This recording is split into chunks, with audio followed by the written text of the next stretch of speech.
Our forefathers fought for liberty, individual freedom, self-expression, and the right to self-determination.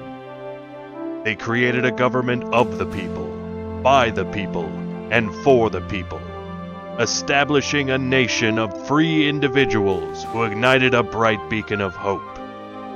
America's a land where any person, from any background, can succeed, so long as they endeavor forthright with determination in their heart. A melting pot, the greatest hits album of the human race. We gather here today to renew that sacred bond, that oath to freedom. Welcome to the marketplace of ideas. Okay. Hell yeah. Tell me that doesn't set the tone properly. I don't know. We'll see if it's set wonderful. the tone. I don't know what I'm expecting yet, so maybe.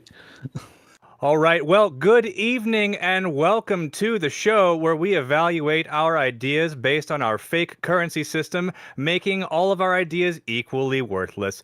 The Marketplace of Ideas. I'm your host, Kyle Smith, and with me, as always, is a man who probably celebrated yesterday by sending a card to his dear mother, Russia, James Ilyich Vagabond. Thank you, Kyle. Wonderful to be here again. Welcome to the Marketplace of Ideas, the show that is trying to match good faith and good fun in politics and debate, and discussing ideas of every kind. We have a wonderful show for you today. We've got a lot to discuss, and I've written out a dramatic intro. So, if you'll indulge me, Soy Pill, Nonfon, third guy. Sure. We live in unprecedented times, beset on all sides by chaos, unpredictability, hardship, and the looming threats of calamity around every corner. Yet the human spirit has made leaps and bounds in recent centuries, not only in material conditions but in the human mind and heart and soul, raising ourselves from huddled masses yearning to be free, escaping the tyranny of kings and authoritarian religious institutions. But now we've become a people divided, and a divided people cannot stand. Republicans and the populist left are dominating the marketplace of ideas with big promises, but as of yet, no big results.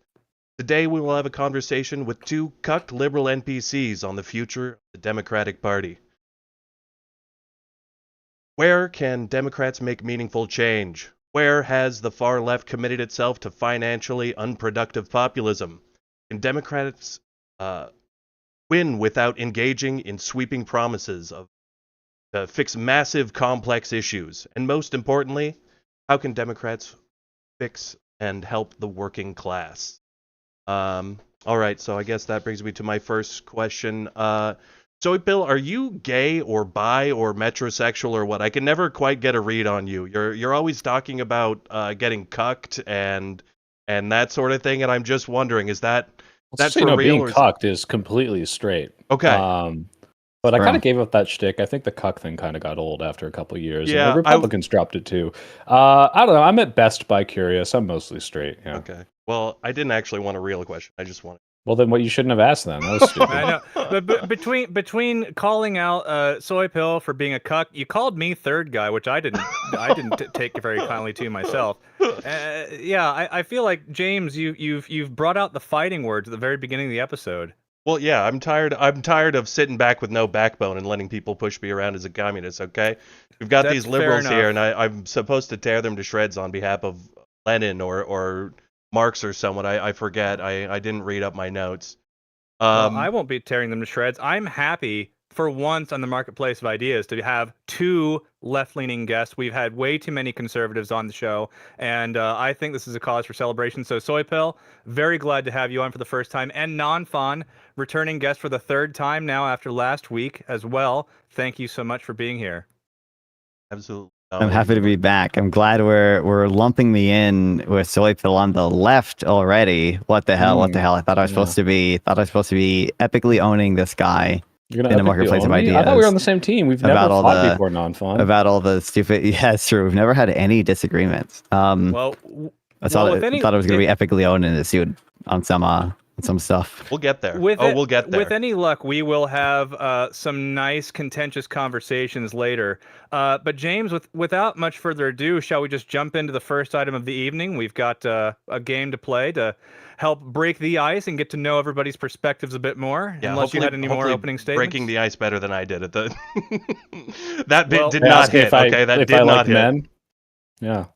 It's I mean, hey, that's a lot of people in the Bay Area break the ice that way. It was a bold way That's to the most to important open thing to know things. about someone. I Yeah. mean, it's I just go up to random strangers and ask them, what are you into? You know? Yes, let's get right into the first game this evening. Beautiful. So we've got a game that we like to play to get to know our guests. We want to get to know your perspectives and how you prefer to interface with these ideas that we trade. And to do that, we like to play something that we call, once I find the sound bit here, here we are, Straw Man, Steel Man. Now, the way we play Straw Man, Steel Man is we're going to have our two guests here, which I will display in the Hall of Debate Heroes. Once I pull it up, here we go. We've got, joining us for the first time, the Soy Pill. Where's that photo from? I don't even know where that's from. That's that is from the Google right there. Presumably it this happened one. to you, so if If I anyone would Google know. soy pill, that'll come up. Oh, you know what? I bet that's from my Cameo. Well, either way, I found a good use for it here as Oh yeah, there it is. Wow. as a place for you in the Hall of our Debate Heroes. So with Straw Man, Steel Man, we are going to give a straw man argument that is geared towards you, or rather against you, and we're going to ask you to defend that, give a steel man of that take, and then afterwards you'll have an opportunity to say what you actually believe. Sound good? Okay. I So don't know if wait, you. I don't know someone's if you going to explained that levy an perfectly. accusation. Yeah. We have to say this is the most accurate criticism, way of representing that criticism, but then say what we actually believe. That's the idea. And Okay. Nonfon, We're going to give you a since you played hyperbolic statement, and then you're going to give your best good faith version of that hyperbolic Okay. statement. All right. And who crafted these statements? Just so I know before they're said. Neither of I us. suppose. It was neither of us. We take No, no. I didn't do it. It was ChatGPT. It wasn't me. It was ChatGPT, ChatGPT. okay. Yeah. All right. plain Cool. All right, chat. let's hit it. I absolutely. I will not. I will take accountability for all of these straw man, steel man, or straw man arguments rather. And so I'll give Nonfon the first one here. If we could open the scroll of the straw man. Nonfon, My God, you've been if you working could. on these. UBI is just a commie Trojan horse and would lead to everyone quitting their jobs, turning our society into a bunch of lazy slobs and dooming the country to irrelevance. I What do you think, guess Nonfon? probably if you were to do UBI, probably you would have to tax a meaningful portion of the economy. You'd probably, like, I think taxes, if you include state spending, is at like 30-ish% of GDP right now. Probably if you were to do a full scale UBI, maybe you have to bump that up to 45% or something. And at that point, we're basically a socialist country, right? I mean, that's what even Milton Friedman said that. Oh, we're already 25% socialist because we tax 25% of GDP. And then, obviously, as we all know from Conservapedia, the ultimate form of communism is unlimited inflation, as we also know from Venezuela. And UBI, obviously is going to cause that as well. So I think it's accurate. Yeah, Sounds great to me. Communist, that sounds great to me. Just destroying the capitalist economy at any cost. Beautiful. Nonfon, is That's that what true. you Let's actually go. believe? Is that what what are your real thoughts on No, UBI? I mean, yeah, I think obviously it's silly to consider any type of redistribution, socialism or communism or whatever. I think many people who support UBI or at least some version of it are to some degree more libertarian. I mentioned Milton Friedman earlier. He supported a, a policy called the negative income tax, which is in an ideal world technically equivalent to some type of UBI. Because he was worried about and didn't want a bunch of government bureaucrats controlling which welfare benefits people would get and what exactly they spend their welfare money on. But he wanted to give people more, freedom by just giving them cash and letting them spend it how they please, how they think is most valuable. So I think it's just absolutely not in any way intrinsically aligned with socialism. And there's no reason to believe that UBI in and of itself would ever doom a country to irrelevance, because many countries already do something that is semi close to UBI. I believe Iran had a full scale pilot of UBI at one point. I don't believe they do it anymore, but Wait, Iran did? Iran did, I believe. They at least had a very big UBI pilot. It might not have been literally everyone, but I mean, a lot of the Gulf, countries with their oil money have some type of sovereign wealth fund that gives payouts to people because they have the state-owned oil industries. But there's no good reason to believe UBI would be uniquely different compared to the welfare states that most countries already have. Yeah, well, also just given the pedigree of the people who've supported UBI in America anyway. I mean, Richard Nixon, I believe, was a proponent of it at one point. It seems like a pretty far cry away from communism. Soypill, I'm curious, do you have any strong feelings about UBI one way or the other? I actually just talked about this, and I think, my ideal society is eventually we're just going to need it. There is going to be so much automation that replaces most labor that the productivity is going to go skyrocketing, and there's just going to be people who have nothing to do. It's not going to eliminate work, but it's going to eliminate so much of how we understand work today, and there's just not going to be nearly so many jobs. We'll have to either create them or we'll just have to pay people to exist. I think UBI is going to have to be some part of that, but I don't know what that looks like, because the reason I think about this is because I read a book about the giant revolution turmoil from all the unemployment in the middle, where it takes the government 10 to 15 years to catch up bureaucratically. So we might not be anywhere close to it. Maybe not as close as we need to be. But yeah, it does seem like at some point something similar to that may need to be explored, considering the advent of AI. Soypill, are you ready for a straw man? My straw man. Give me my straw man. All right, opening your scroll of the straw. I gotta practice saying that properly. All right. Anyway, here we are. Centrist and center-left Democrats are using the deep state to keep the far left out of power so that they can do their corporate overlords' bidding. Man, I thought I was away from the chorus article stuff, but if I had to say, Did we not obfuscate that enough? I told James, we can't bring it up directly. Maybe if we just abstract the issue and what take else would it have been? out. What else could it be? Yeah, so the steel man is that there are people that were outside of the centrist and the center left tent of Democrats who might deviate at all from kind of what the party is willing to accept into the tent. And those people do not have access to the resources that the DNC pushes out. They're not invited into programs. They will, coalesce behind the scenes behind, Biden to kick out any or to excise candidates that aren't within this tent. And basically the idea that a lot of people think is that this is due to corporate interests, that there are, moneyed big pharma, big farmers, big anything is giving these people money. That's where all the funding comes from. And because of that, they're beholden to these people who would otherwise be subverted or have their corporate interests, undermined by more leftist policy. I think that's the steel man. My actual position is sort of similar, but not nearly so brain rotty. I mean, yeah, obviously there's a status quo. Obviously there are center Democrats. Obviously they're going to pick and help and align with people that are closer to them. If you look at 2020, everyone likes saying Bernie got rat fucked. And in what capacity? In the capacity that a bunch of people who had similar views decided, okay, well, we'll all work together. I guess. I mean, that sucks because I'm a Bernie guy, but it's you don't have that power in Congress. You don't have those friends.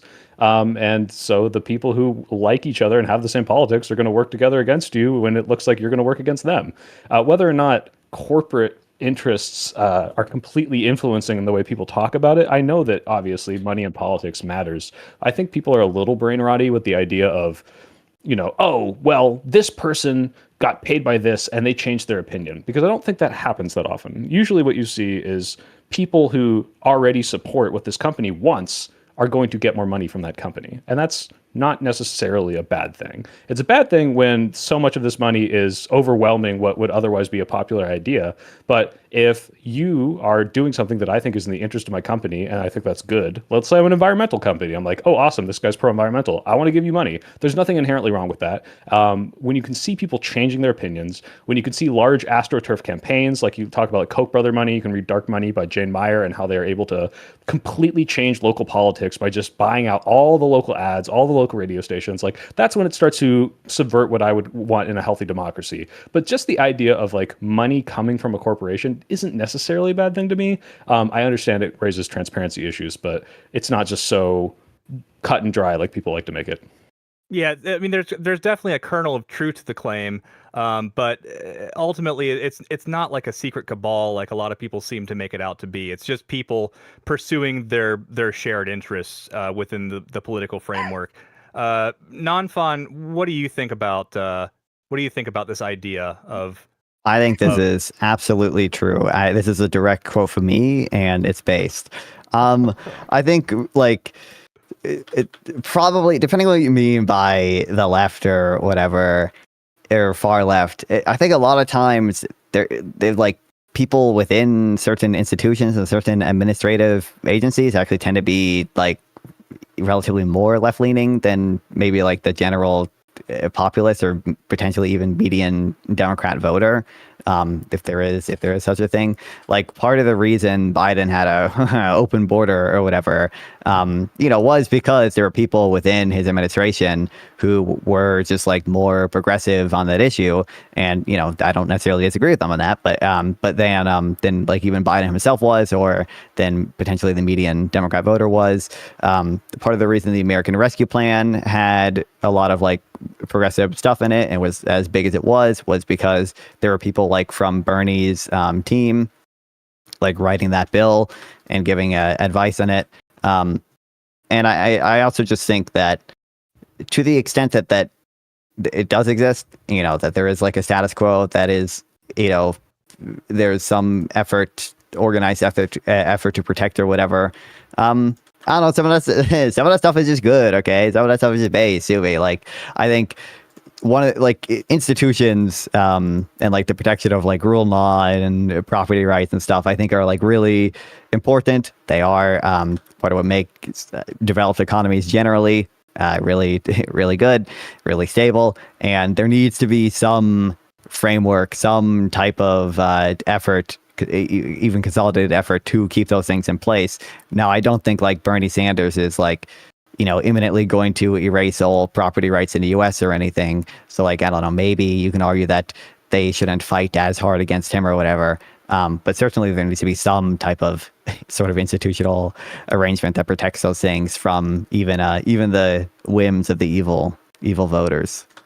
Well, it seems like the opposite seems more true to me, where I don't see a lot of organization on the Democratic Party. Like there seems to be a certain amount of uncertainty as to what the Democrats currently stand for. So I almost wish that they were meeting in back rooms and for all those accusations about Hillary Clinton going to the Bilderberg building to drink like baby blood or whatever, that doesn't mean she'd be a bad president. I'm just saying. Maybe to make her a better president because she's so invigorated by the baby blood. Right? Yeah. It makes her. You get magical more powers virile from that if you drink I'll enough say of it. She them. can have my baby if she needs it. There we go. That's what an exciting breaking news here on the Marketplace of Ideas. Soy Pill is going to be offering his baby to be consumed by Hillary Clinton. By the adrenochrome farmers. Liberal commentators are going to the Bilderbergs and donating their babies. Love it. But by the way, quick shout out to Tim Heidecker for taking over the InfoWars. Now I can actually admit to watching it. Yeah. Anyways, for about the same reason too. It's hilarious. It's ridiculous. Bunch of conspiracy theories. Not much is going to change on there, other than not hurting the victims of tragic events. Nonfon. Speaking of ridiculous things to say, shall we give you your second straw man? Let's hear it. Beautiful. Here you go. Giving moral consideration to an animal like shrimp is philosophical wankery at best, and just another example of wokeness running amok at worst. It's funny because the ultra woke position is actually against giving them moral consideration. It's actually you're privileged if you are vegan and give consideration. But I mean, I think there is some. You should give some consideration to the baseline intuition people have that like it's just a shrimp, or it's just these fucking insects that I also care about, right? There should be some consideration for that, and maybe there should be some consideration for the cultural norms as well, right? Maybe that makes certain things less bad if you're really that type of cultural relativist. And obviously, I think hey, you guys seen the meme of the moral circles. It is obviously the case that all these leftists are trying to expand everyone's moral circles. They're trying to get rid of the family unit. It's probably to the extent that leftists argue that I say leftist, but to the extent people argue that you should expand your moral circle and you should give consideration to more and more people or more animals, probably that comes to some degree, at least, at the expense of your closer connections, like your family or like your church group or whatever. Probably there's a kind of an opportunity cost of doing that. I guess is moral consideration a zero-sum situation? I mean, if you give moral consideration to shrimp, does that mean you have less moral consideration for your own family? No, I don't believe so at all. But it's not. But Nonfon promotes the Shrimp Welfare Project, and money is a zero-sum thing. And if you could donate $100 to Shrimp Welfare, which would help more shrimp, it wouldn't necessarily be better than donating $100 to help one child. I might say that. That's true. That's real. Shout out to the Shrimp Welfare. I mean, it's program. not a zero-sum game, but like there is going to be an opportunity cost to things. Like to the extent I'm buying Shrimp Welfare Project merch, I'm spending less money on. I don't know, my mom's Mother Day gift or something, and maybe I'm making the wrong utility calculation there if I should really grant my family a lot more weight than other people. Nonfon cries at dinner, like at the end of Schindler's List, and he's like, "This potato, that could have been another shrimp, and this car." And it's like, Nonfon, we're having family time here, all right? Like, can you calm the fuck down? Like, so I think it is a zero-sum game. Yeah. Yeah, exactly. But if I'm talking about what I actually believe, it's not a zero-sum game. I think again, it's funny because once you go far enough woke, a lot of people are like, oh, actually, we can't do it. There's no individual responsibility to be vegan because all consumption is unethical under capitalism, stuff of that nature. So I think that the critique there is just kind of backwards. But it's not a zero-sum game, and your like sort of baseline intuitions, I think, are just kind of bad at deciding definitively what should be within your moral circle and what isn't. I think there's very clear reasons why, like, evolutionarily, we might kind of have an in-group bias. We might favor people in our own country, in our own tribe, in our own whatever, over the well-being of others, and that applies even more to animals, and that applies even more to animals that don't have any sort of cultural significance like shrimp do, or shrimp don't, and then animals that aren't very cute. Supposedly they try to tell you the shrimp aren't cute and just are not very culturally acceptable to eat, and just no one gives consideration to them in like day-to-day life. So I think it's clear why your intuition might be like making an error there initially.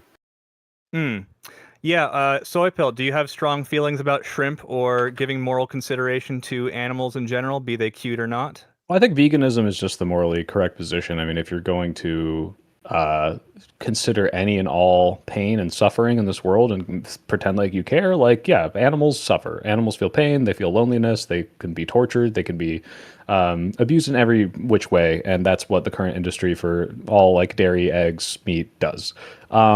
Is there ethical ways to like take an egg? Probably. But when we get to shrimp, there does become a comparison to me where it is a zero-sum game. For example, like even though I don't think it's moral to kill someone unless they're like trying to kill you or whatever, I do think if it was like the only option to eat animals or the human race wouldn't survive, I think that would be fine. Like there is weight that I'm like, okay, I do value humans more than I value cows, more than I value pigs. They're not all equal to me. So there are situations where I could say like, yeah, like jillion shrimp on the train tracks versus one human, whatever, like, run the shrimp over. But that's not usually the case, and therefore I think we should take every opportunity we can to mitigate the suffering of every animal that exists. Nature's not going to do that, but that doesn't mean we have to go out there and like save every antelope from every lion. It just means that we can reduce the harm that we cause, and I think everyone should. Yeah. What Yeah, I about think- 10 Oh, wait, and real to the quick, 100 Josiah shrimp? wants to know, does Nonfon support packing the Supreme Court? He's everywhere. Oh boy. Thank you, Josiah. Well, let's get yeah. it. I don't know. I'm mixed on that. I think when it comes to like things along those lines of like Democrats like pushing back or fighting back or whatever, I think that's like probably like the strongest argument for like gerrymandering, which unfortunately it seems like that route might be closing a bit, but I think there's like the strongest argument for gerrymandering. I think there's probably a stronger argument than packing a court for like ending the filibuster and stuff or whatever. Packing a court is probably the one I'm like most conflicted on. I could definitely see worlds in which I would support it, and I would not have any strong opinions on it now. My intuition is against it as of now, but I very much I feel like, if I was in a VC with Pete Pisco for 5 minutes, probably he could change my mind on that.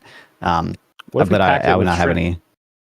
Yeah. Good. See, yeah. that'd be base. See, that'd be. And Josiah says he is screaming, and this is pejorative, I'm assuming, screaming quotes negative at the monitor right now. So you need to get on a call with Josiah so he can yell at you. Absolutely. Oh boy. Shout Oh out, damn. Shout I would out to definitely agree with Josiah, that. presumably of Pondering Politics.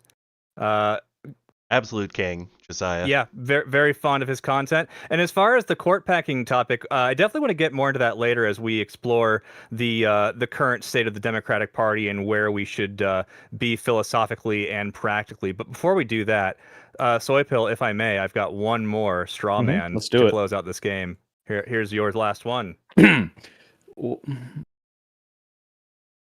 Wait, I thought this was supposed to be a straw man.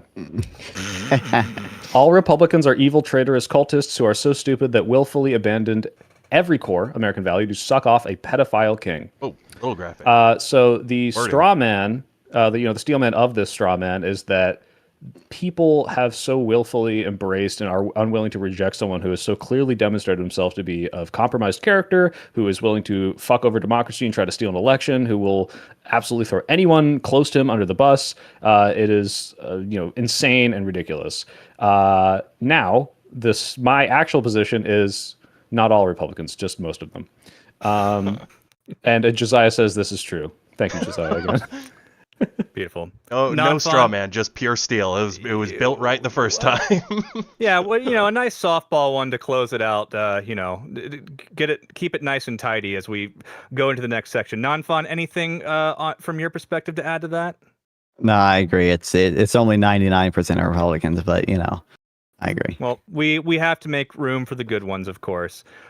What a great game of Straw Man, Steel Man. Gentlemen, thank you so much for participating in that with us. And while we move to the next segment, if you're watching on either Soypill or Nonfon stream, please consider coming to our YouTube channel, giving us a like and a subscribe.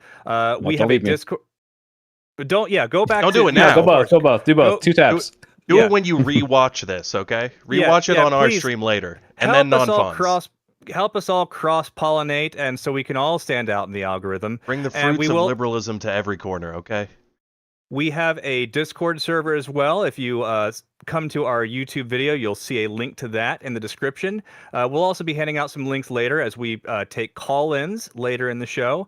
Ooh, call-ins. Guys, you hear that? You always want to spam me, go on their show and call in and harass me. We've got one person in our community chomping at the bit. Lethal Lance is in the waiting room. Lethal Lance, by the way, the self-made whale of liberalism in the marketplace of ideas, fake stock market, which we'll talk a little bit more about later tonight.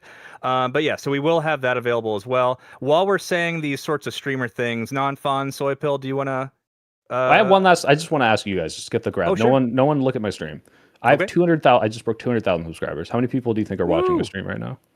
I don't know. Let's give it 2K. Okay. What about you, James? I'm gonna guess 100. Oh, okay. Nonfon? You might know. 250. I'm 100. guessing roughly It's that. 100. And I'm not upset about it. I like Let's it. go. I know Let's almost go. everyone in here, and we love them. We love every single one. Beautiful. Because I'm not a streaming channel. I'm not, and that's fine. I'm Yeah, okay you're with that. of course a video I'm a logger. video essayist. Yeah. I'm a dirty, prepared, scripted man. It's what are you working on next? Do you announce I'm that writing. early? I'm writing a video. Trying to get it out by the end of May. In fact, I'm contractually obligated by big corporate money. Called Woke 1 versus Woke 2. We're going to compare the two wokes. Ooh. Wow. Subdivision I'm working on my within the first wokeness. ever video essay, and it's going to be called "Nobody Loves P.F. Jung More Than I Do." I don't know if you're familiar with the way he titles his things. He uses those sarcastically, and I'm going to do that to him.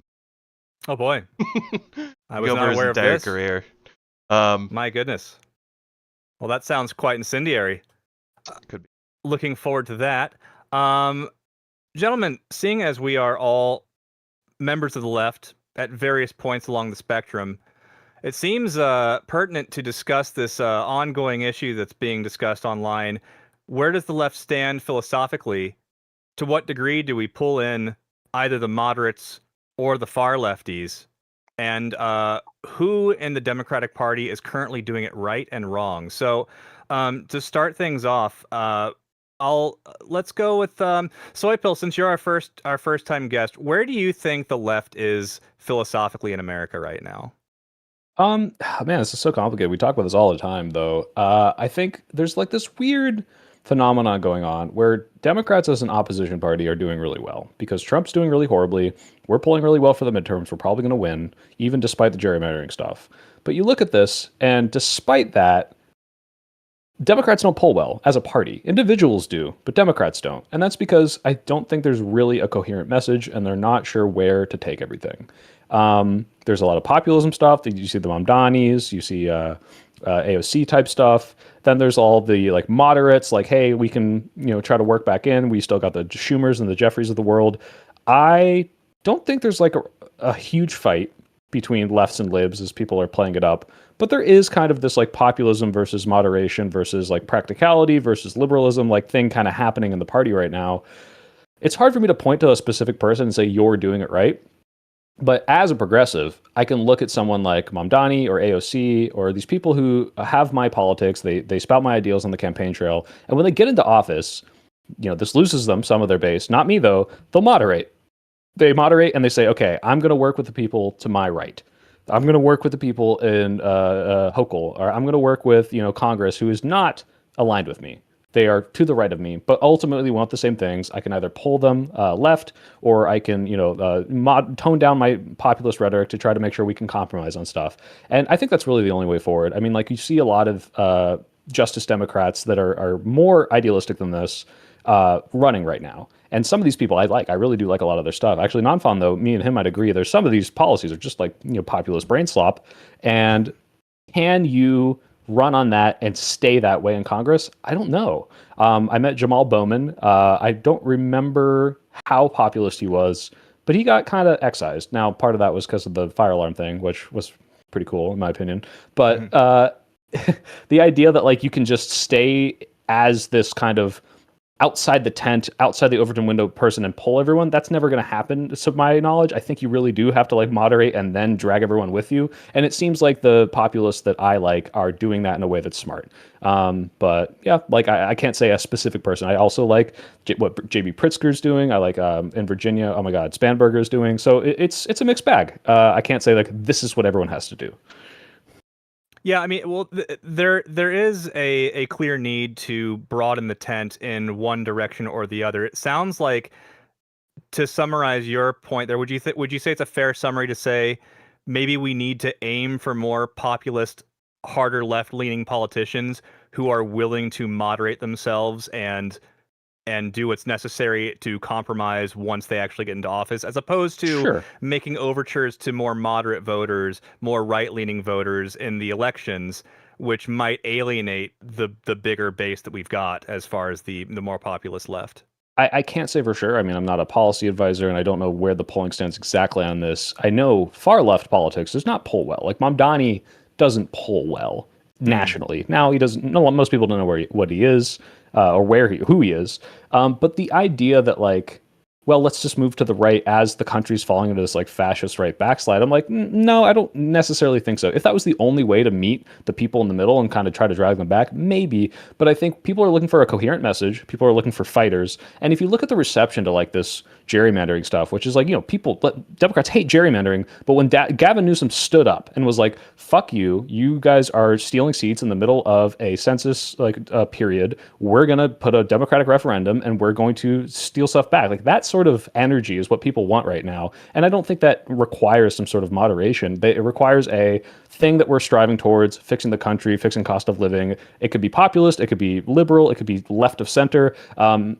It's just about the messaging and whether or not you're going to be improving people's lives. Yeah, that's kind of where I stand on that. Yeah. Nonfon, anything to add to that? I don't know. I struggle a bit just because I think probably the populist type messaging is just like kind of what does well. And I think it's hard for the type of policies that I would prefer to do particularly well with that type of messaging. I think there are like some ways you could do it. And I think like John Ossoff is like he's not a centrist or anything, or should I even say that word? But he's not necessarily a super progressive dude or anything. But he's I think probably not quite moderate or anything. He does like he fights on the corruption a lot, and I think like that messaging is fine or whatever. I don't like that but like if you watch like the recent ad he did, that like it was a really great ad messaging wise about trying to take on Trump, take on corruption, he touched on a lot of affordability issues. I just think like every single policy attached to it was like basically bad. He talks about like when he talks about corruption, a lot of times he mentions, like pharmaceutical companies and like the evil lobbying they do to keep drug prices super high or whatever. And I think me and Sophie have kind of touched on that before, but I think probably the cost and innovation from negotiating drug prices probably just makes like any type of negotiation there not worth it. And there was just a bunch of other things that like even like this semi-moderate dude, like not squad Democrat progressive guy or anything, is like pushing, and it's frustrating. I don't know how to fix it, so I'm not gonna have any good advice for you, but that's where I stand.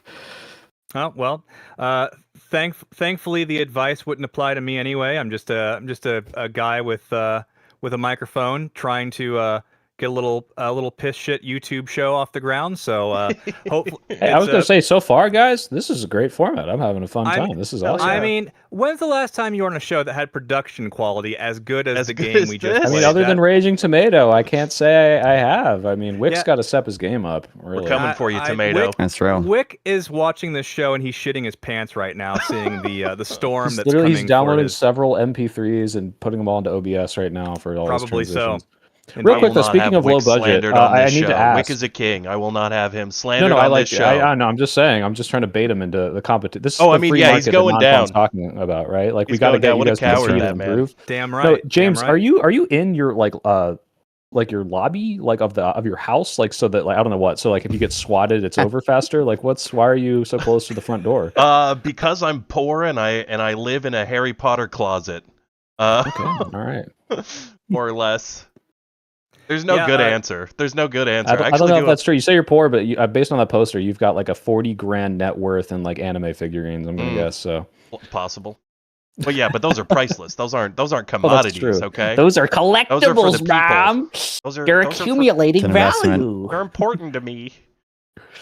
James, as the self-acclaimed communist and just recently affirmed poor, where do you stand on these on the where the philosophy of the Democratic Party is and or should be? I understand where a lot of the far left people come from when they say that a sort of middle of the ground attitude is why we keep ending up with Republicans that seem just as good. but I don't fall for the populist brain rot that blames them. There's a political reality. When we got Biden, we lost the trifecta pretty early. Obama the same thing 2 years in, and we lost control that we barely had in the first place. There's just a reality on the ground that we have to deal with, and if people do want like farther left politics, supporting the working people, etc., then we've got to get out there and vote and make it happen. And that means work hard in the primaries for the candidate you really want, and then when it comes to hold your nose and vote for Hillary Clinton, then we need to fucking do it this time, and every at least time. you're not anti-electoral. I'm on board with that. Yeah. As long as we All right, guys, call off actually- the SWAT. Guys, stop swatting him. Guys, stop. we can call the boys back, okay? Yeah, We can call him back. He said the right thing. Well, okay, that gets us onto a conversation that's been had a couple of times, but I did want to hear your guys' answer on it. Where exactly have you guys been drawing the line of where's the end of the far left liberal alliance? Who's too right far there. on the left? You just said it. Yeah. I don't even care if you're like, I want the fucking Maoist revolution where we're gonna like string out all the landlords. Like, no, I'm never gonna let you get power. But if you're willing to fucking help me in the meantime, like, no, I'm not gonna give you speaking events where you get to profess your insanity. But I'm not gonna say you can't help me fucking canvass and tell people, like, hey, go vote for Hillary Clinton or Kamala Harris or whatever. Like, I'm all about the winning the election part, and then past that, we'll fight on the nitty gritty in the meantime. If I can let never Trump Republicans in, I'm going to let, even the craziest leftists, as long as they're electoral. Yeah, I mean, I don't know. I'm probably I don't know exactly where I draw the line or whatever, but I am obviously concerned with any of the sort of longer term consequences of kind of rewarding super populist or like super progressive rhetoric. I'm not. I want to agree with you here. There is absolutely a danger in accepting bad ideas for like short-term gains, because then you start to transform the party into this like, okay, like, wait, hold on. Now 10 of my House candidates are all just believing this thing is just not empirically true because I wanted their help and they happen to like, coalesce and here. I understand there are long-term consequences. You're going to brain rot a lot of the country, and you do need to avoid that. So it's not just so simple as like, are they electoral or not? What I mean by that is like, who am I willing to not just completely write off? Like, these people might have terrible ideas that you should be constantly combating if they are like, bringing them up around you. That doesn't mean that you need to excise them if they're willing to help you win elections. That's what I'm saying. Sure. I'm not sure there's like almost anyone that I would like completely 100% totally excise or whatever. At least not like with any either political power or media presence that's big enough to be worthy of consideration right now. It's just and Republicans to a growing extent do this too. I don't know how to avoid rewarding people who I think just like either lie or use populist rhetoric that is like pretty, I think, kind of close to lying, and just have like a ton of like bad policy attached to it. Like we see like both Democrats and Republicans are both on this like train of like fucking no taxes for fucking pregnant 65-year-old woman. We need to exempt boat loan tax interest. We need to get rid of sales tax on pet food. It's just like, are you with me here? Pregnant women should pay double taxes because they have a child inside of them. Because they have downright logical. Yep.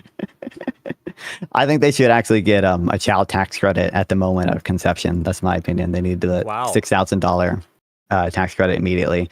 Yeah, but like they're both on like that train now, and I'm not certain how much I want to try to reward that rhetoric. Now, I don't know if there's any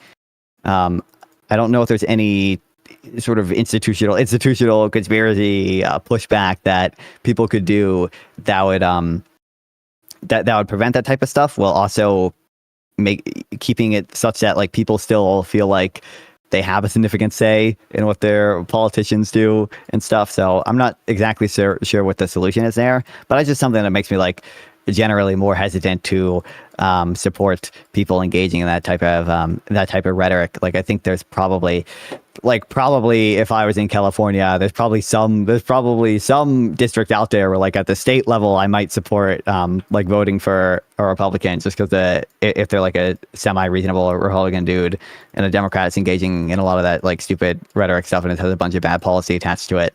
On a federal level, I don't think. Yeah, so Phil's disowning me. On a federal level, I'll say I don't. Liberal and a fascist bleeds. That's what I'm hearing right now. True. On a federal level, I'm not sure that it'll that's ever going to be the case right now, just because like I think there's probably some need to investigate Trump and essentially everyone in his administration, and no Republican in Congress is like ever going to vote for that stuff. So I think that like disqualifies basically any of them on a federal level. But I am wary about that type of rhetoric, that those types of policies in general, and those are things that do push me to maybe one day there'll be a good Republican guys, but potentially supporting some of the more hopefully reasonable factions. What about on the local level? Whatever party. Have you ever found anybody on your local ballots that you were like, you know what, it said R, but I looked into it more, and this is not that outside of my politics. I've always found when you look, closer to home, the more reasonable, the less the dichotomy matters of the R versus. Yeah, the issue is, I think that's probably generally true. The issue is on like the local level, most of my elections are nonpartisan. Like the school board is like technically nonpartisan. Now, if you read, the op-ed things they put out in our local newspaper, you can clearly tell, which ones are woke and which ones aren't, which appears to be the only issue that the school board debates. And then like on the state level, like last time I voted, which, the 2024 election, literally every single like state level race except for governor and attorney general were just uncontested Republican. So I just did not vote in any of those because it did not really matter. You're, in that instance, your vote actually did not matter because there was barely an election. It was just one person. Yeah. There was a local uncontested election for water and soil commissioner as well, but it did have a write-in, and I wrote in Joe Biden. So I'm still waiting on him to be inaugurated into my county soil and water commissioner. Wouldn't that be such a great thing to have Joe Biden as your local soil and water Well, I commissioner? hear he's unemployed right now. Dirt here's wet. Dirt here's wet. That's probably how it would go, and hopefully it would be a good thing. So, as far as trying to pull in people from the further left, it sounds like Nonfon, you're less willing to entertain that because of the policy concessions that you might, or that the Democrats might have to make in order to achieve that. And that would be counter to what is normally done with the Democrats, or at least what they're accused of doing, which is trying to appeal more to moderates and in the eyes of the far left, or maybe even the whatever the not center left is, anything left of that. There aren't many policy concessions made in that direction. What policy concessions towards the left would you be willing to entertain? We talked about court packing earlier. I don't know if that's necessarily a far left or a more left position, or if it's just that's a resist mom position now. Yeah, exactly. Sure. Yeah. Yeah, well, that's like a liberal, like I don't want to say classical liberal necessarily, but protect our liberal democracy position, resist lib, as opposed to like what I would consider really like necessarily a far left policy, right? Or whatever. Yeah, it's more just a big swinging move. But yeah, if you could, what? Yeah, I'm not certain there's anything like court packing that I would necessarily be unwilling to at least like entertain or whatever. I think packing the court is probably the most, not to say it is in and of itself extreme or anything, okay, but like probably the most extreme of the kind of like resist lib policy things. I can't think of anything else or that would be like more extreme. What about like, okay, $25 minimum wage? Obviously, I think the people that try to implement this are like, well, and here's all the concessions that we'll make for all the different counties where this wouldn't make any sense. But that is that framing, that rhetoric is going to be a concession to the left, or Green New Deal, or tax the rich. Yeah, there'd be some forgiveness. Yeah, there'd be some stuff on that I would Like, it'd be hard for me to say like any one thing is sufficient to like write everyone off completely. But I am very hesitant to like endorse what I think is I say extreme pro-labor policy or whatever when it comes to like unions and when it comes to minimum wages and such. I think probably if we are to keep growing at the rate we are growing at, if we are to keep being to some extent the world leader in innovation generally, especially in tech innovation, companies need to be able to lay off people. And I think that's something that a lot of Democratic administrations were just like prevent to a non-negligible degree with any type of like labor regulations that they impose or any type of protection of unions that they impose. So there would be a degree to that maybe I would consider sufficient. And I don't think the issue with the wealth tax and stuff is, I think probably a lot of that stuff would get struck down as like unconstitutional. So I'm not certain what exactly to how exactly I should factor that type of thing in.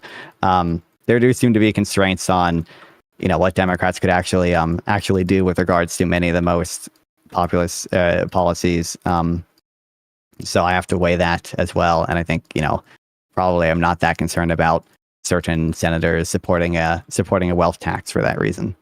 Soypel, what policies do you think the Democrats should be running on? We talked about court packing. There have been some allusions to tax credits, things of that nature. What's something that you think the Democrats should put in their policy position for the midterms and 2028? They barely need to change anything. I mean, really, it's just cost of living, and the policy, and this sucks, does not matter nearly so much. You can talk about how you're going to do it, whether that's through welfare programs, whether that's through taxes, like whatever they're going to do, it doesn't nearly matter so much as the fact that people hear, hey, I'm going to fix the economy, and the economy's not doing well. I'm going to lower gas prices. How are you going to do it? Doesn't matter. You just say you are. And now, obviously, we could say, well, we're not going to continue the war in Iran. Like, this would help if you could show the direct correlation for why this is happening. But people don't, like, really hear much past that, the voters, I think. And that's why I think Democrats could pretty much do nothing riding into this midterm and still probably win. I'm not quite sure what policy would be the best, like, literally and also rhetorically. But well, maybe it wouldn't be an individual policy. Maybe it would be like an overarching. So like this message on the messaging on affordability.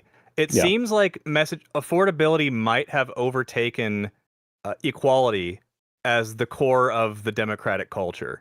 Do you think that I'm right about that, or do you think I'm off on that assessment? So, explain a little bit more. It's like the core of the Democrat culture is affordability, or I mean, so if we're going back to the 2010s, the big criticism of the Democrats and the way that the left had a stranglehold on the culture was that it's too woke and people are too concerned with intersectionality and equality and things like that. Whether or not you think that's true, I personally don't.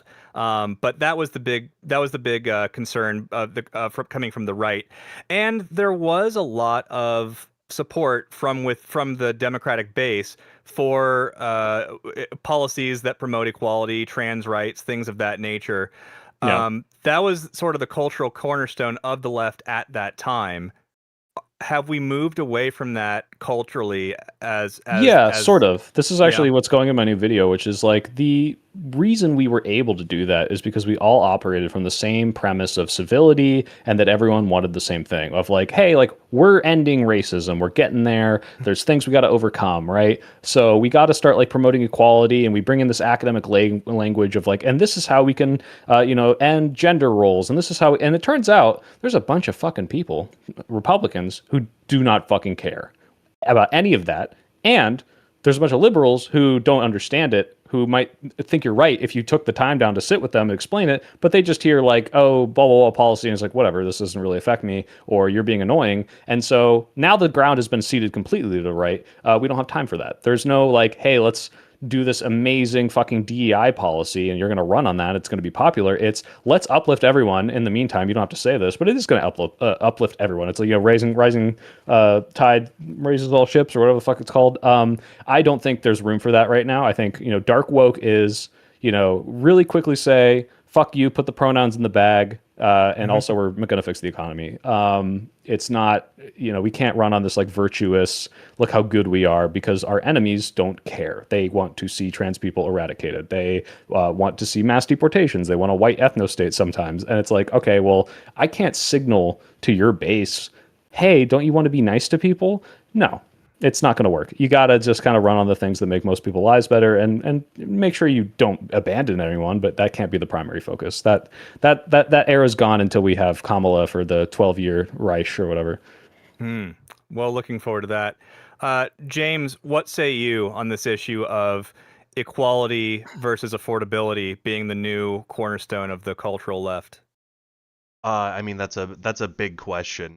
You could sort of say that since the 50s and 60s, that's when that really established itself, and it was in a time where that was a much more meaningful fight because we had such serious discrimination and racial issues, and we've kind of gotten rid of all of the easy wins in equality, and so like Soy was saying, now it's about pronouns and more micro issues that affect less and less people. So I think it's hard to come together as a party for those more minute equality issues, and so I think it does make sense to reorient the party around the thing.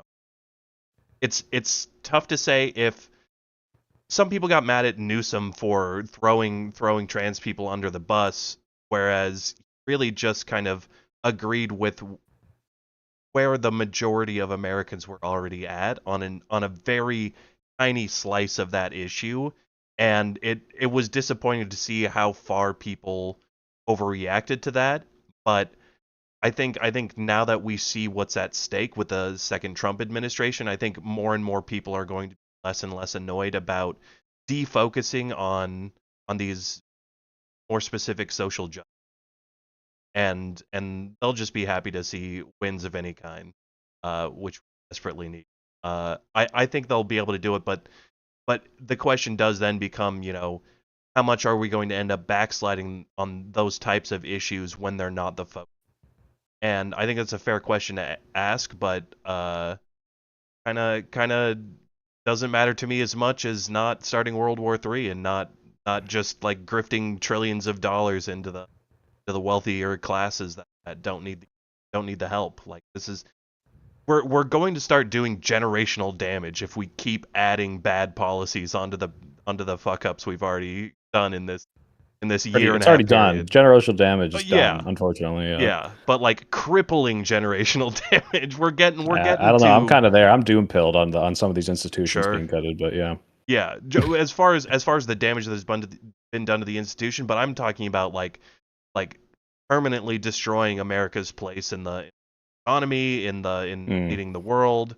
Like, obviously plenty of damage has been done to that, but like at any point it could be the final nail in the coffin of the greatness of the American system. And so I mean, as someone who has been queer identified before, like, it seems so much more important to me to stop the bleeding than to worry about the minute social justice. And queer identified, is that like if someone calls you gay? Because that means I am too, but I don't know how that works. It's really about how you feel when they call you gay. You're like, well, fuck you, but also based. Then you might be a part of that crew. Who knows? All right, okay. I'm getting you. I'm seeing what you're putting down. What if they just call you the F slur? Does that still count? I couldn't tell you. How sassy were they when they used it? Because if a gay person says it, it's fine, is my understanding. Depends on the tone. You know what? I don't think this panel is queer enough to really get in. That would be against my values to really discuss. Very this well. Well, then maybe look. One thing I will praise AOC on. Okay, very rare for me. That relate to this issue just within my econ niche. AOC is the only fucking progressive out there at this point that's insisting on having I think she used the words, fair tax system where everyone pays in equally, rather than doing all these stupid nonsense exemptions for random people, random fucking students, or random people over 65, or yada yada yada. She's one of the only people out there championing the broad tax base. I do think if we want to talk about generational damage, though, probably a lot of the other policies AOC and the progressives would cause some amount of that, but name one. Regardless. Also, do you pay taxes, Nonfon? Well, I mean, yeah. Yeah. At least you have an income large enough. Technically, I should. Isn't it like under? Isn't it? I think it's like under $600 or whatever. You don't. What? Oh, I thought it was under under 10,000. You don't pay income tax. Basically. Oh no, you're talking about as well. An That's contractor.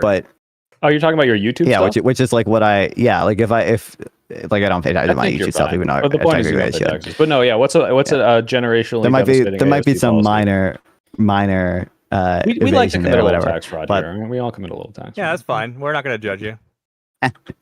Yeah, I think broadly the sort of regulatory states that she supports, the type of labor market regulation that she and the progressives support, and this is maybe less of I'll consider this generational damage. The healthcare policy that she supports are all things that are going to severely constrain our economy and the amount of innovation we do. So, like, I know. Yes, for we example, save lives, but number not go up as much. Yeah. All right, Nonfon. Well, I mean, obviously there are trade-offs there that we should consider. Like GDP growth is correlated with just a ton of really good outcomes, and probably the rate at which the economy grows will lead to more or less happy people in the future, which I think you should also consider, or the people currently existing also being happier in the future.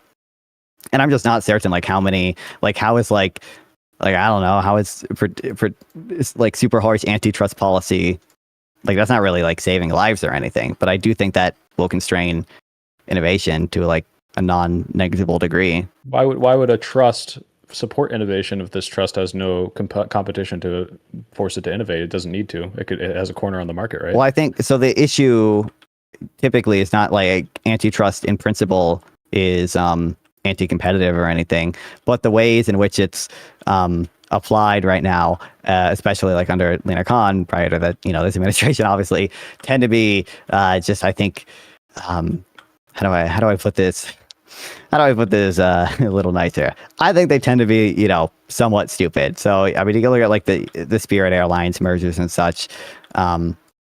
They're not, typically they're considering the market that they're analyzing at a like very small scale. So they're not really considering, is Spirit Airlines merging with Southwest gonna increase competitiveness in the airline industry overall. They're really only looking at a narrow segment of like the market, the budget airline industry, and they don't focus enough on consumer welfare. And I think they focus too much on sort of arbitrary thresholds for what is a dangerous amount of like market concentration, without understanding or without giving regard to the fact that like obviously some degree of market concentration can enhance consumer welfare, and oftentimes you expect concentration to increase when consumer welfare goes up, because just generally concentration will go up insofar as you have a more allocatably efficient economy. So like if you just think of like just one brief example,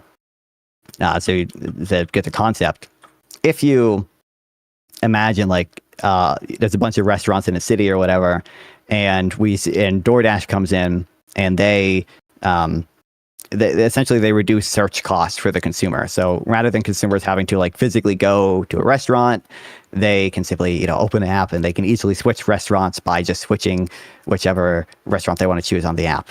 Now you would expect concentration increase because consumers are more likely to buy from the restaurants that they actually like the most. And that's going to, some restaurants are going to struggle because of that. But at the same time, you're increasing the competition between restaurants. You would probably expect like markups, for example, to fall, because now companies, the food companies aren't just competing on location. They have to actually compete on the price, because it's so easy for consumers to switch between companies there. So there's a lot of issues with like, for example, this, how do I make the how nerdy do I want to get? For example, in some cases they just regress. They just regress. They see how much like market concentration correlates with prices, and I think that's just like a very flawed methodology because those are both ultimately, I think, determined by the same like market structure, and it's just a much better metric to try to look at consumer welfare than do these funny games of doing a regression of HAI on price. Okay. Well, Far too intelligent for me personally. I appreciate I your follow, but yeah. There was a lot of economic words in there, and I'm a communist, so I don't believe in those. So That's real. Well, okay. I want to see. For Soyfield, maybe you guys as well. Do you understand? Do you want to let's like think about unions for a second. I guess you understand how essentially mechanically, if you increase the cost of firing someone, you probably make it more difficult for companies more hesitant to hire people, and companies more hesitant to like innovate because just like mechanically the expected value of the investment is lower now, because if whatever investment I'm doing fails, I have to pay out more to people when I lay them off. Do you understand how that like that could potentially negatively affect? Like if you look at countries where this exists, like Germany, it's really hard to fire people unless you have a really good reason. It's like crazy hard to fire people in Germany. It's insane. They like I would say maybe even goes too far. So is this country like stagnating economically? Is it like completely Germany low key kind of is right now. But like obviously is it? You know, I mean if you look up like Germany, top 6-7 economies, I mean it is still like one of the richer economies in the world, obviously. But I think if you look up Germany real GDP per capita, it has been pretty stagnant since like 2020, I believe. Yeah, it's basically it's since not like they're doing 2019. poorly, are they? They have good innovation. They have a good economy. Their populace is happy. I think they have thriving. significantly less innovation than the counterfactual. So, like, but who cares? This is not the easiest. Who cares if their innovation isn't as high? If they ultimately have a better standard of living for everyone, and they've slowed productivity for that, maybe. Well, I think, productivity is kind of the thing that drives increases in the standard of living over time. Right, so but if you have an acceptable standard and spread it out to more people, isn't that better than harming that standard in the meantime, just so you can get to a higher standard faster if you're able to actually help more people while you slow it down? Yeah, that argument holds I wouldn't believe that's always going to be the case. Certainly not always, but clearly I would say I think people in Germany are just doing better. I mean, I've lived in both countries. I can say that for sure. Like, if you look at like the standard of living and how much poverty there is and like deaths from health related incidents and like social welfare, like it's doing better, and they clearly have less innovation. That seems like a fine trade-off to me. I bet there'd be like, I don't doubt there's lower poverty, and there might be like, fewer deaths for certain medical, not, being uninsured or whatever, because it's probably pretty hard to be uninsured in Germany. Although I don't know how good of evidence out there is with regards to how much like public insurance reduces mortality. I'm not convinced that there is like a massive effect there. You can have private insurance in Germany, though. It's two-tiered. I'm probably familiar with how a Germany system works. It's not a single payer or anything. It's a public option. But like, we can look at like how countries are doing it and just like look at the policies in those countries. And I think that's like, there are some cases which is kind of like a fine like vibe check or whatever, right? But like generally, this is the issue with all these populists. Okay, on both sides. I think you should always be trying to compare to the counterfactual. I think you should always be trying to look at the best identified evidence. So, like for example, this is a kind of cleaner example. If you want to understand the effects of like public insurance on, mortality outcomes or whatever, probably you don't just want to look at countries that have public insurance and countries that have private insurance and compare, life expectancy or compare other health outcomes, because there's clearly many other things that could be affecting those things. And when you do studies that are more all the time in Europe, it might be it. It is like obesity does play a big role, and probably the fact that we cars are horrible because cars both A, make us die in car crashes more often, and B, make us all fat. So like that is a both of those are non-insignificant reasons why like life expectancy in the US is lower compared to those of other OECD countries, other European countries, right? I say other European countries, but we're not in Europe. But like, you can look at, and there are like also decently identified studies that find the opposite. Okay, so I'm not saying this is necessarily the end all be all, but you can look at, seniors who are pushed out of Medicare Advantage for reasons that are like plausibly random. I forget the exact reason why they're forced out of it, but reasons that are plausibly random, not related to like any specific health condition they have, and compare the quality of care between like those seniors the 2 years before they dropped out and the 2 years afterwards, or compare them to like seniors who didn't get pushed out of Medicare Advantage, and you see like low to essentially zero impacts on like mortality in those cases. You see like in some studies you do find like increases in self-reported quality of care, but in other studies you find essentially zero increases in self-reported quality of care. And you see like more more consumption of healthcare under certain publicly traded or publicly funded plans, but it doesn't seem like that actually has any big effect on mortality. So you could argue that some of that's probably not actually worth it. And people just do it simply because it's cheaper for them with that government subsidy essentially. But I don't know. I wish I knew like the exact identification strategy of like these studies off the top of my head. But you can try to do similar things with regards to essentially trying to test how much innovation European countries would do if it weren't for the unions. And I can cite, I haven't read the studies, but I've seen them cited in a blog post that is written by someone I consider smart enough to not be making this up or whatever. I'm trying to find one with exact numbers. But this one study found that switching to U.S. style labor laws would increase R&D intensity in France by 54%, Germany by 33%, the Netherlands by 32%, and Italy by 41%. So like I don't think these are like negligible amounts of innovation that we are talking about here. How do you even quantify innovation? Like, what does that mean? We get 33% more inventions. What do these inventions do? How does this innovation help the average cost of living, the average person's life, like versus the trade-offs of do these worker protections being eliminated fuck with people's lives way more? Like that's what I need to look at. And I'm not convinced that the innovation that I'm seeing come out of America, where we don't have these labor protections, is so great that I am appreciative of the way that people are treated here and the standard of living here.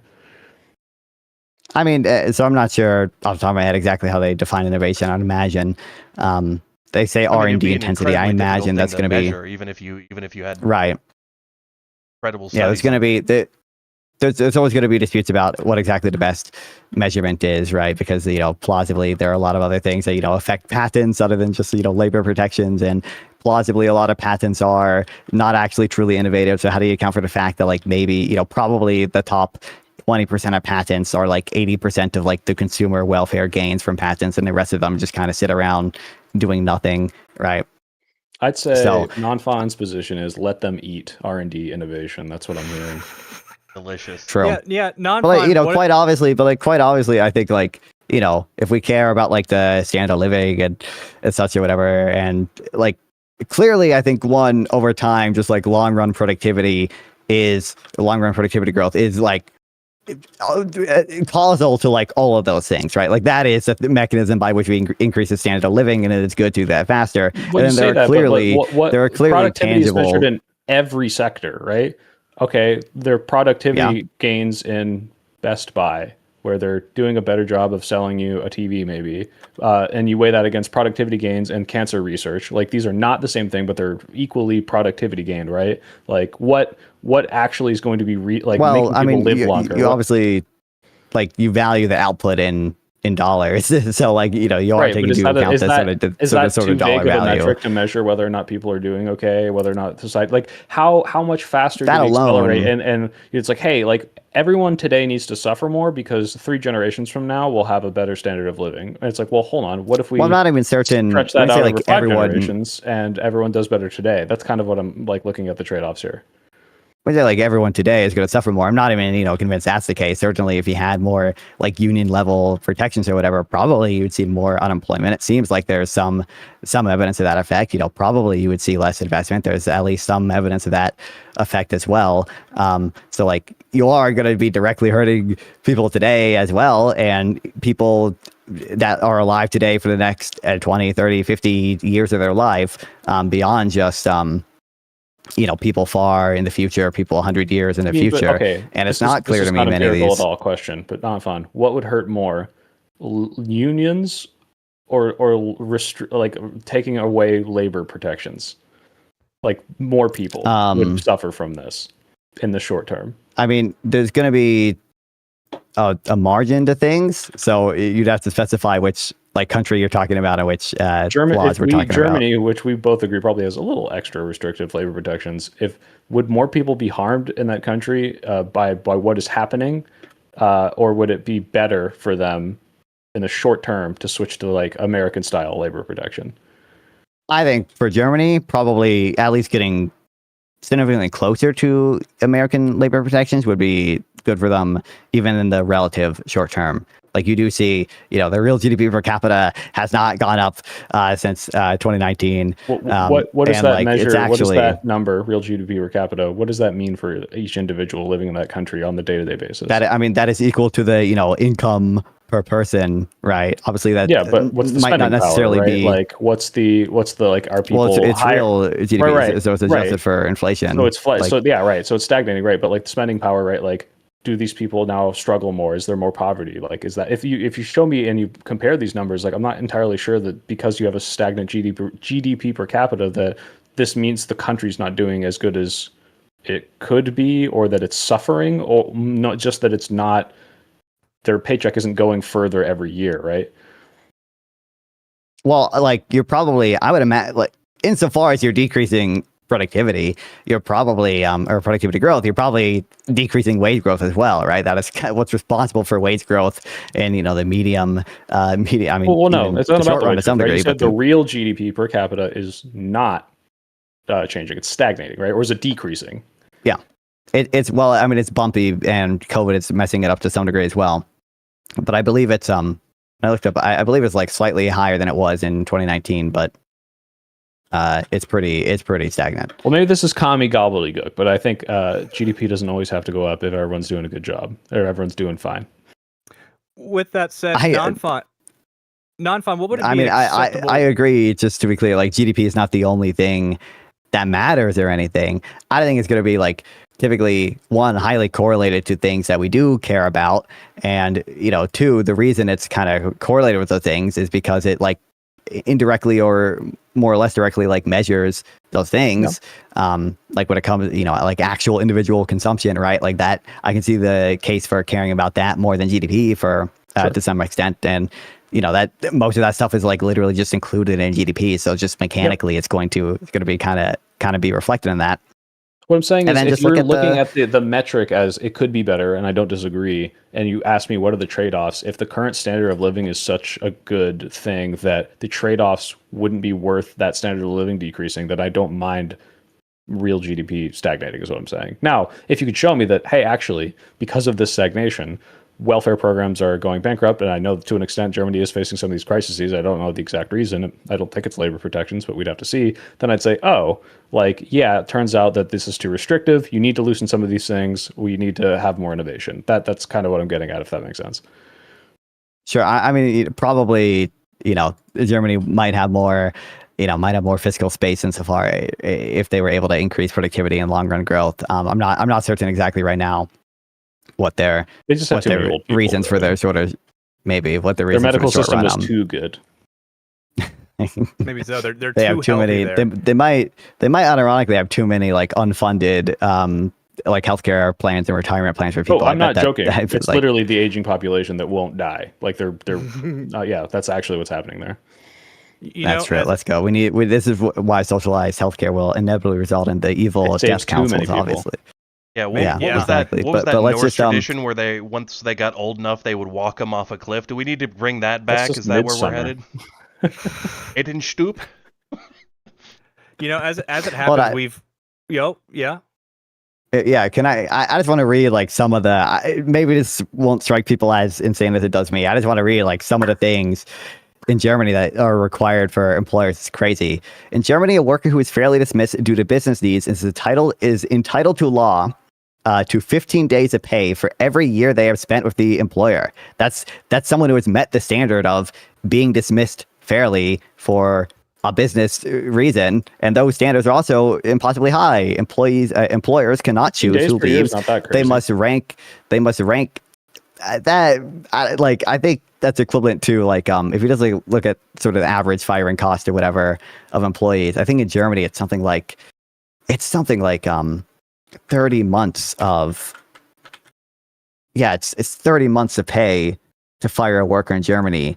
In the US, I think it's like 7 months. Don't you think this causes companies to be very strict and careful with their hiring decisions? Yes, that's bad. That's bad for both innovation and probably for many workers as well. I mean, just like the intuition behind it, like you would not. I'm stealing it from Brian Kaplan, who's a libertarian economist. Okay, so nice libertarian meme we're getting here, right? Like if I said like you have to, marry anyone you go on a date with, yeah, you're probably going to be much more selective with who you go on a date with, and you're going to stay with them for longer because you're like legally married to them. But that's not good. You want to be able to explore multiple people, right? You want to be able to switch jobs easily. You want to be able to fire them within 2 months. You're not giving them that much money, right? You're not. This is a year's hasn't even happened yet. Versus like, hey, this guy's been on my team for 10 years. He's been a loyal employee. Yeah, but like I fire him out of nowhere because I don't know, he got dementia and fucking punched the coffee machine. Then it's like, okay, but you've been loyal and we're going to reward you for your loyalty. I don't think that's that crazy to give him 150 days paid leave after 10 years of service.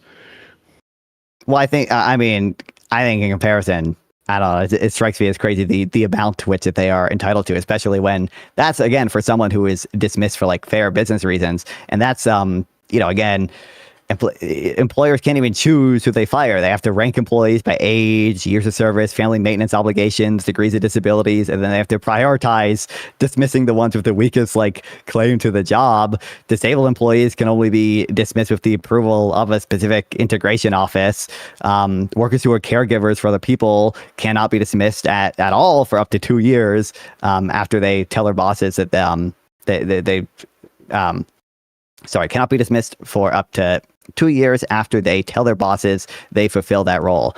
So like, I don't know, a lot of that stuff strikes me as like well beyond the like, we're just like kind of being nice here and giving workers. Oh no, it's super worker protectionist. I agree. What do you think the minimum vacation day should be?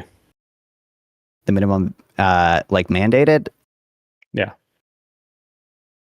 I'm not certain. I'm not certain that matters that much, honestly. I'm just curious. It's not like a bigger factor. I know what it is, and I was happy with it there, but I just want to know what you think. I'm not. I don't know. I'm not sure I see the case for it, honestly. Just because I think like probably.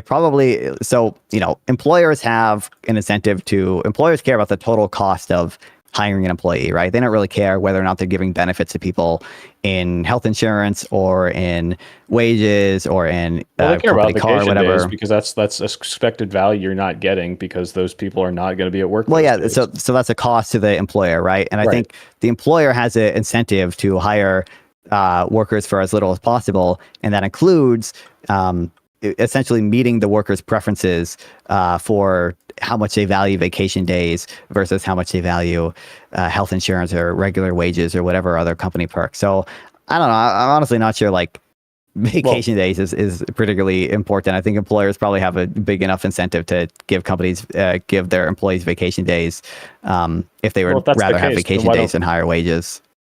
Well, why don't they do that here then? I mean, there are a decent number of companies that do so, but I think probably there are a decent number of people who their revealed preference is essentially to prefer taking higher wages and other benefits as compared to more vacation days.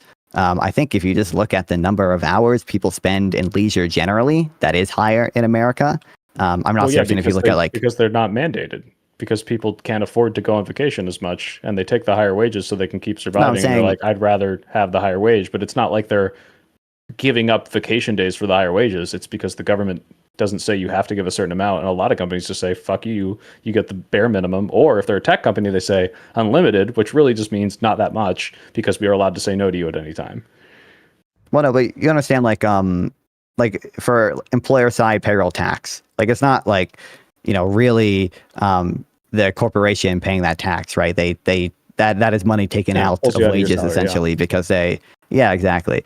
Because they care about the total cost of hiring an employee. They don't care about what specific things are going to what specific type of benefit or whatever. So what I'm saying is, employers have an incentive to align as closely to their employees' preferences as possible with regards to how much vacation days they prefer versus like how much in higher wages they prefer. Because how does this follow? This is breaking my brain. Employers have the highest incentive to align with their employees' wants for vacation. I don't see how this follows at all. If I want to minimize my cost of hiring an employee, right? Mm-hmm. I have an incentive to say, hey, if this worker values vacation days more than typical wages, right? And that makes sense to me. You're already at a flawed premise right there. What workers are able to calculate, for the most part, how much a vacation day is worth to them?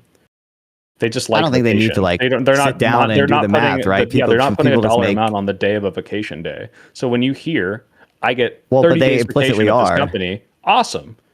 And they're not maybe they're not necessarily like sitting down and doing the math or whatever, and nothing is ever going to be like a perfect comparison. There are going to be differences that exist in the labor market no matter what, right? But like they are implicitly, if a worker is saying, oh, I prefer to take this job that offers slightly lower wages but more vacation days, as opposed to another job that offers slightly higher wages but less vacation days, implicitly they are putting a price on that's only because those are the two choices presented to them. And if there's a bare minimum, obviously, yes, you're still going to take into account, is it the bare minimum or is it more? This matters. But you're acting as if this is the employee's desired number of days and not, we have now no minimum or an incredibly restrictive minimum, unrestricted minimum. Therefore, they're just going to, fuck over employees and just say, hey, take the best you can get, and not what they desire, right?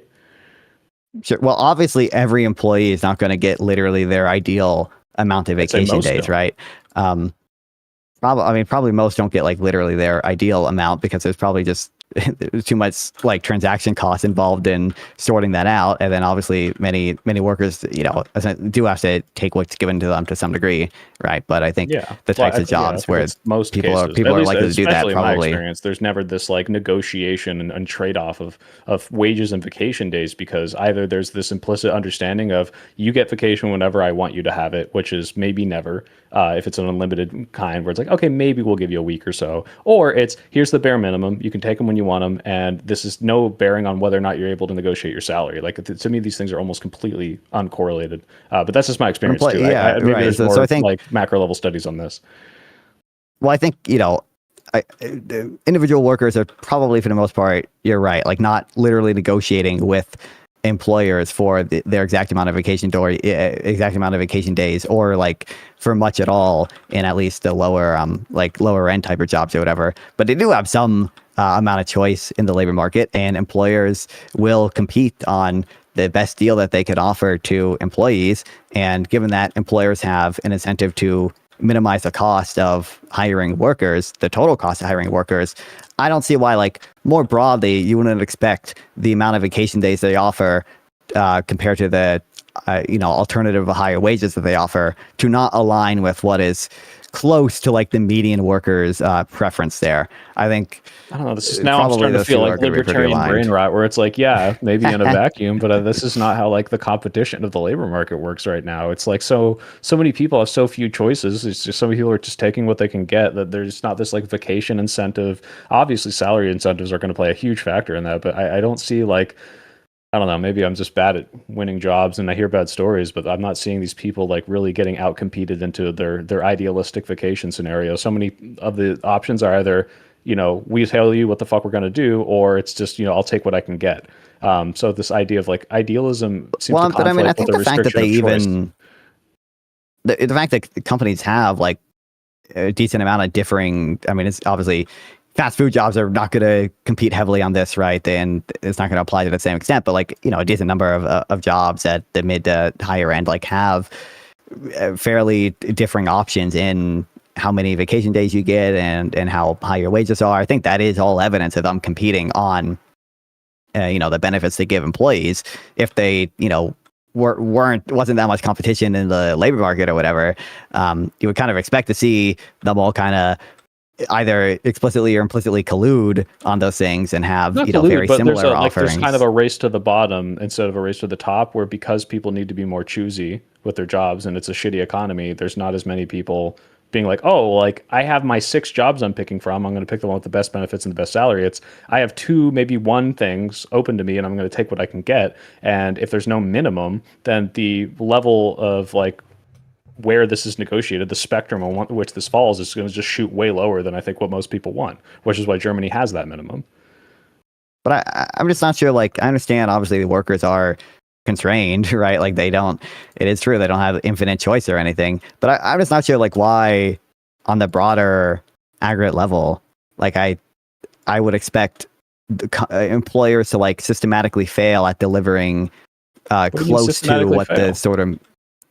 Like, I mean, as look at like this maybe as a bad example. Like, do you think restaurants are systematically failing by making so many people subsidize their wages with tips? I'd say, yeah, kind of. Like, I don't think this is how people should be paid, and yet this is the standard. And so like more and more people are competing for shitty waiting jobs, industry service jobs that require the subsidies from tipping. And like, yeah, sure, they're competing within those margins, but the scale is so off that none of these people are in the scale of, hey, should we pay any of these people like a good amount of money? Because the entire system, the entire industry is like so slid in one negative direction. That's how I view the American like benefits sort of thing. When I say systemically fail, I mean insofar again, I think the employer has an incentive to try to hire the worker for the lowest wage possible, or the lowest total cost possible, rather. And that implies trying to match their preferences with regards to vacation days and such. I think, like, I don't know why I would expect on a broad scale employers to consistently fail at getting close to what workers prefer to have with regards to compensation. I understand what you're saying, but vacation days and wages. My whole point is that like what workers prefer is so skewed because of the expectations of our culture versus all of these European places where the working standards have always been high. Germany, 1850 Germany is built on like worker rights, and it builds up and it maintains all the way to today. Or the like welfare for like artistic people in France, or the labor union laws in France that we're talking about, like the reason they fucking go and like burn down parliament when things don't go their way. Like some of these stuff are anti-innovation, they're anti-economy, they're kind of brain rotted, but like the standards are so skewed in America that no, the system isn't failing to try to like find the market middle for vacation days, but the standard is so skewed that even the cap of this spectrum is not really in a good spot. That's what I'm trying to say. Well, then I might be a little confused at what the critique is at that point.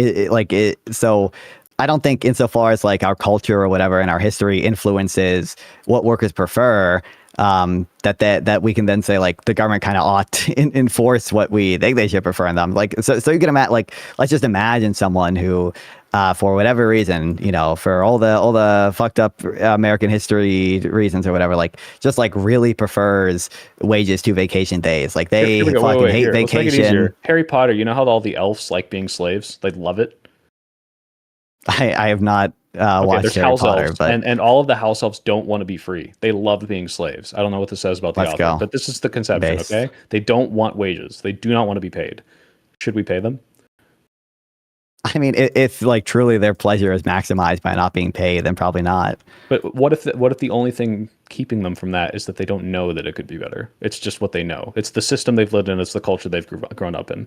Is it still morally ethical to operate within that culture? Like, I'm not giving you more vacation days, even though I could afford to, and it wouldn't super hurt my business and it's my cost of employee. But I know you don't know that I could do that, and you don't know to expect it, so I won't.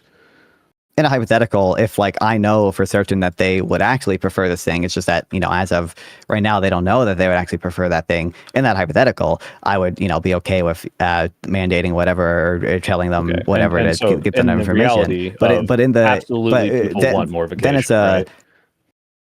But insofar as people already want that, I don't understand why I wouldn't expect employers to, again, be pretty close to what workers prefer as a mix of compensation. Because they don't have to. Why would they? If no one in the industry, because they have an incentive to hire.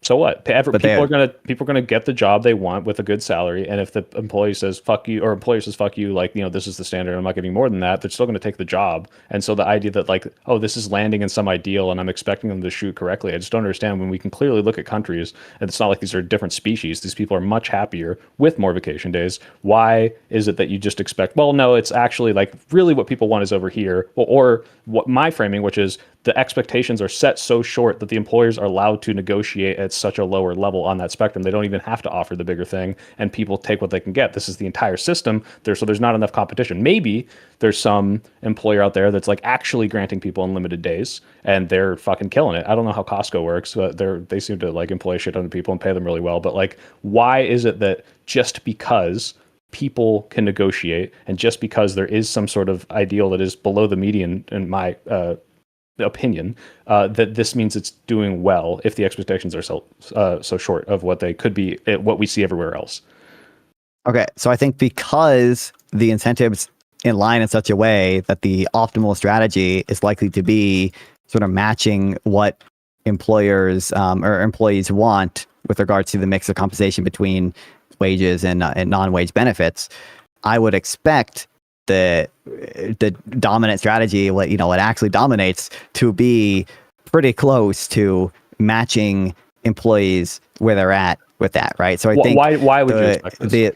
I'm not sure. Because under a market system, right, where profit is what matters, and employers care about the total cost of hiring an employee, probably on average, the companies that do the best at approximating what their workers prefer with regards to vacation days versus wages and such they're going to be the companies that succeed because they're able to hire more workers, they're able to do more things, or this is good. Do the same amount of things. My primary contention with you that we ever have is this idealistic economic brain. If there was no minimum wage, I don't think it's a. Do you think wages would be better than they currently are right now? Or in places where the minimum wage is like $7, do you think it would go below that? Because if enough people just say, I want to save money, and the system trends downward and sort of this like race to the bottom, then no, the employees aren't being incentivized to find the best thing here. There's limited opportunity. They're in a place where the wages are different from a different state and they can't afford to move. Why would it not be the case to maximize profit, to drive those down, make people choose the best that they can afford to, but not where they could afford to pay, even if this would reduce my profits because I don't need to. No one else around me is doing it.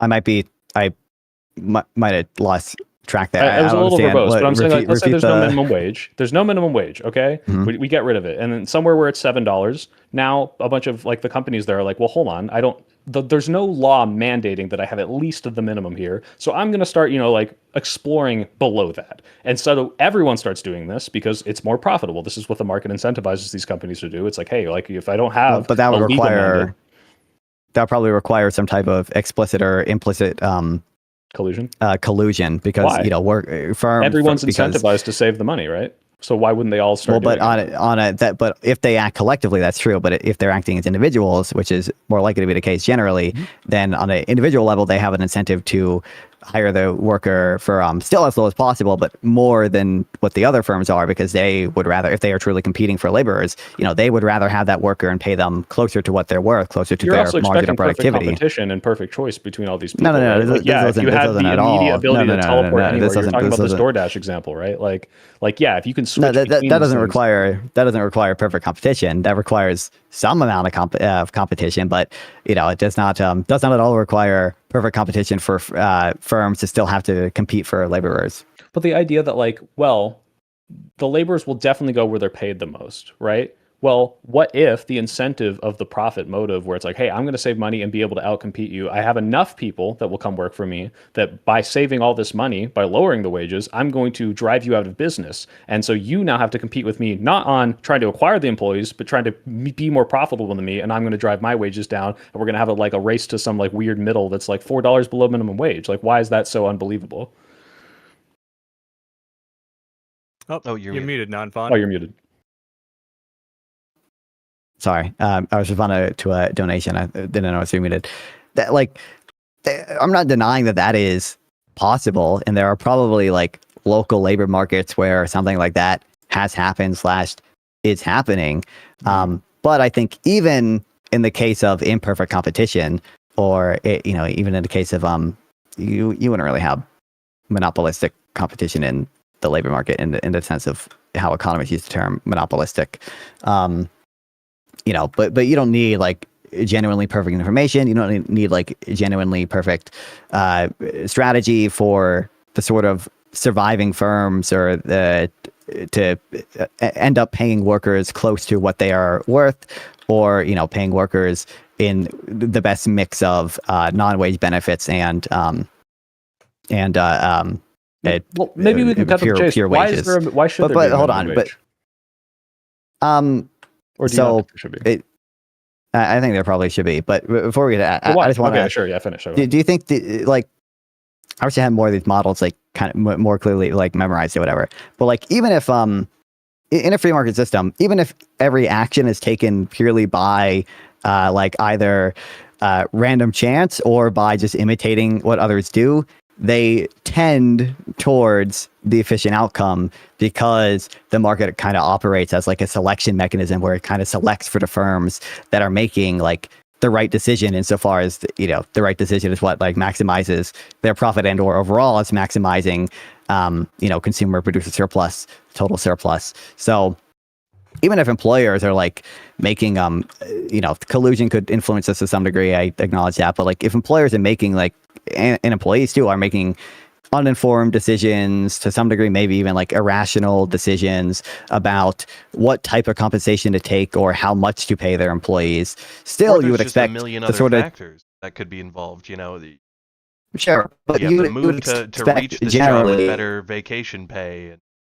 There's a million right. But I'm saying, obviously there are many things in a labor market. This is like, arguably like most of the case, right? Because there's so many features about the labor market that make it like less than perfect competition, obviously, right? But to the extent that happens, still probably you expect the sort of dominant firm to be, in most cases, the firm that gets close to paying the worker's marginal product and gets close to paying the mix of non-wage versus wage compensation that employees would prefer, because even if every employer was literally just making decisions at random, over time the free market, the profit mechanism, would select for the firms that are getting closer to the sort of optimal outcome. I understand all this in theory. I'm just so confused. Like, if we look at like Walmart, do you think this is like, because they employ so many people in America, is this the ideal like spot for compensation and benefits because it's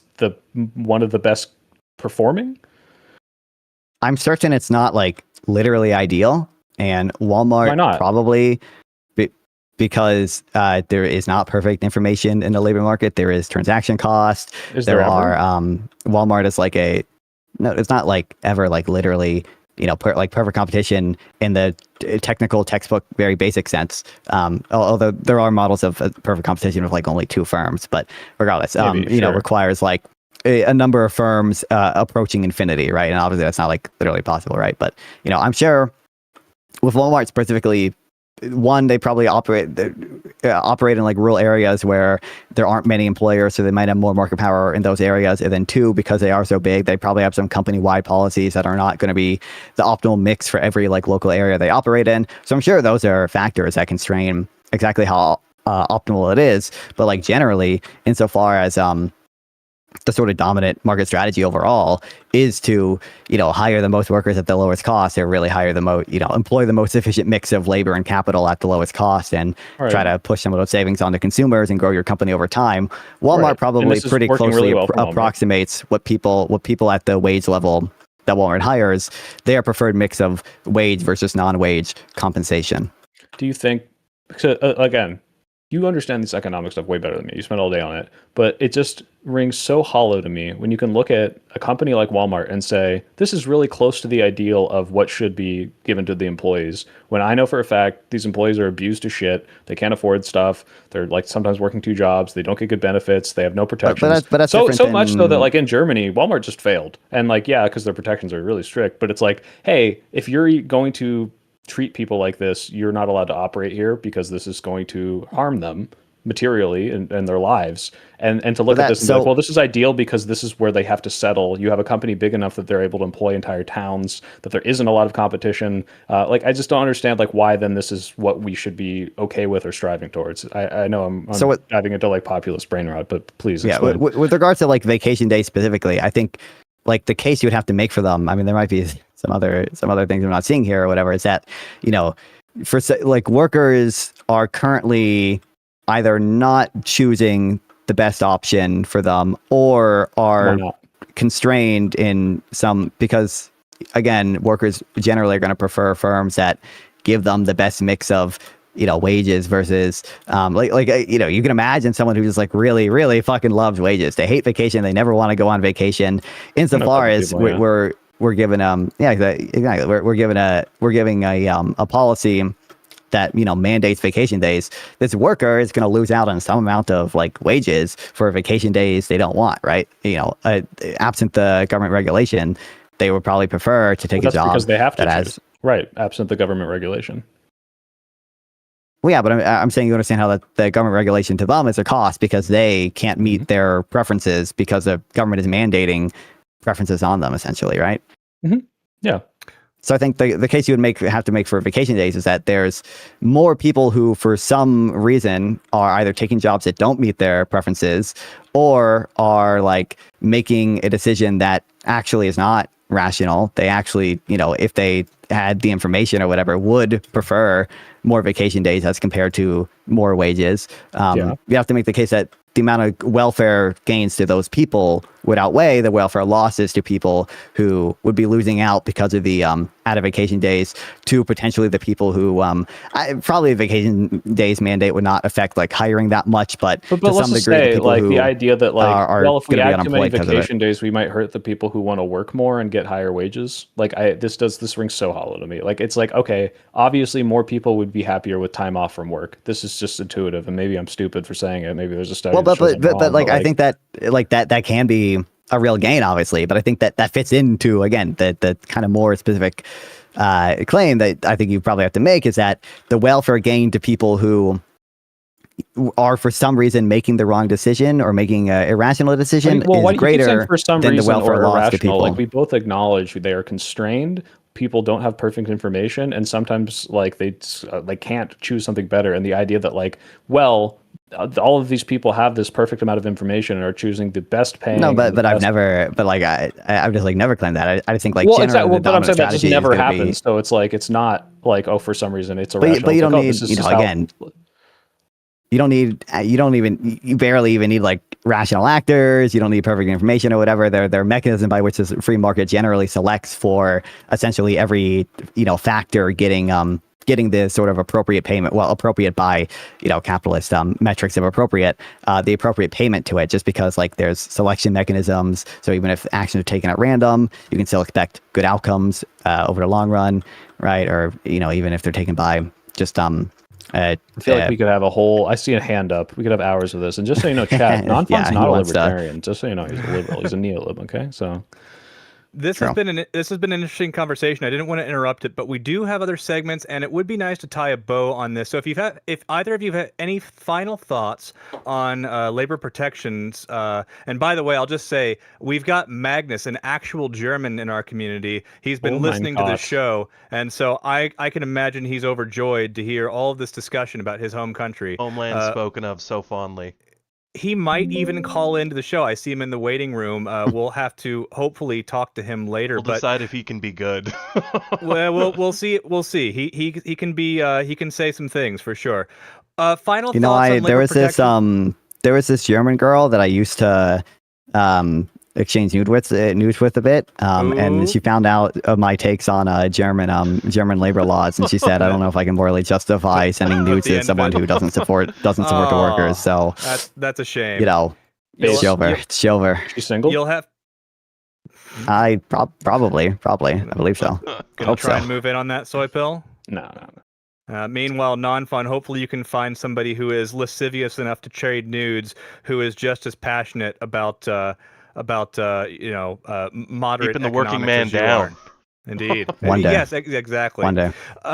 Final thoughts on labor protections My before final thoughts are: in the past, I tried to get Nonfon laid, and now I think the market will evaluate that he will find the ideal woman, that she will be driven to him through all of the choices presented and have perfect information. So I don't need to help. The free market will. I'm playing Minecraft in the background because I ADHD brain and such. I was playing there was a girl in this world when I started.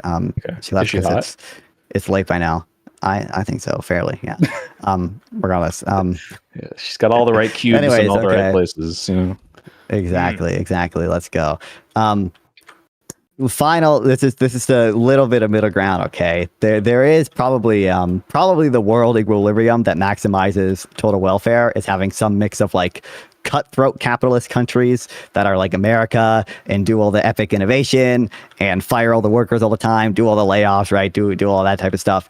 And countries like Germany, which have all these stupid protections, all right, and just free ride off our innovation. Okay, so probably here's the non-font concession. Probably global welfare is maximized by at least some countries not doing what I want and instead free riding off of the innovation of countries that do what I want. If you don't like America, you can move to Germany and get your 15 weeks of paid vacation every year.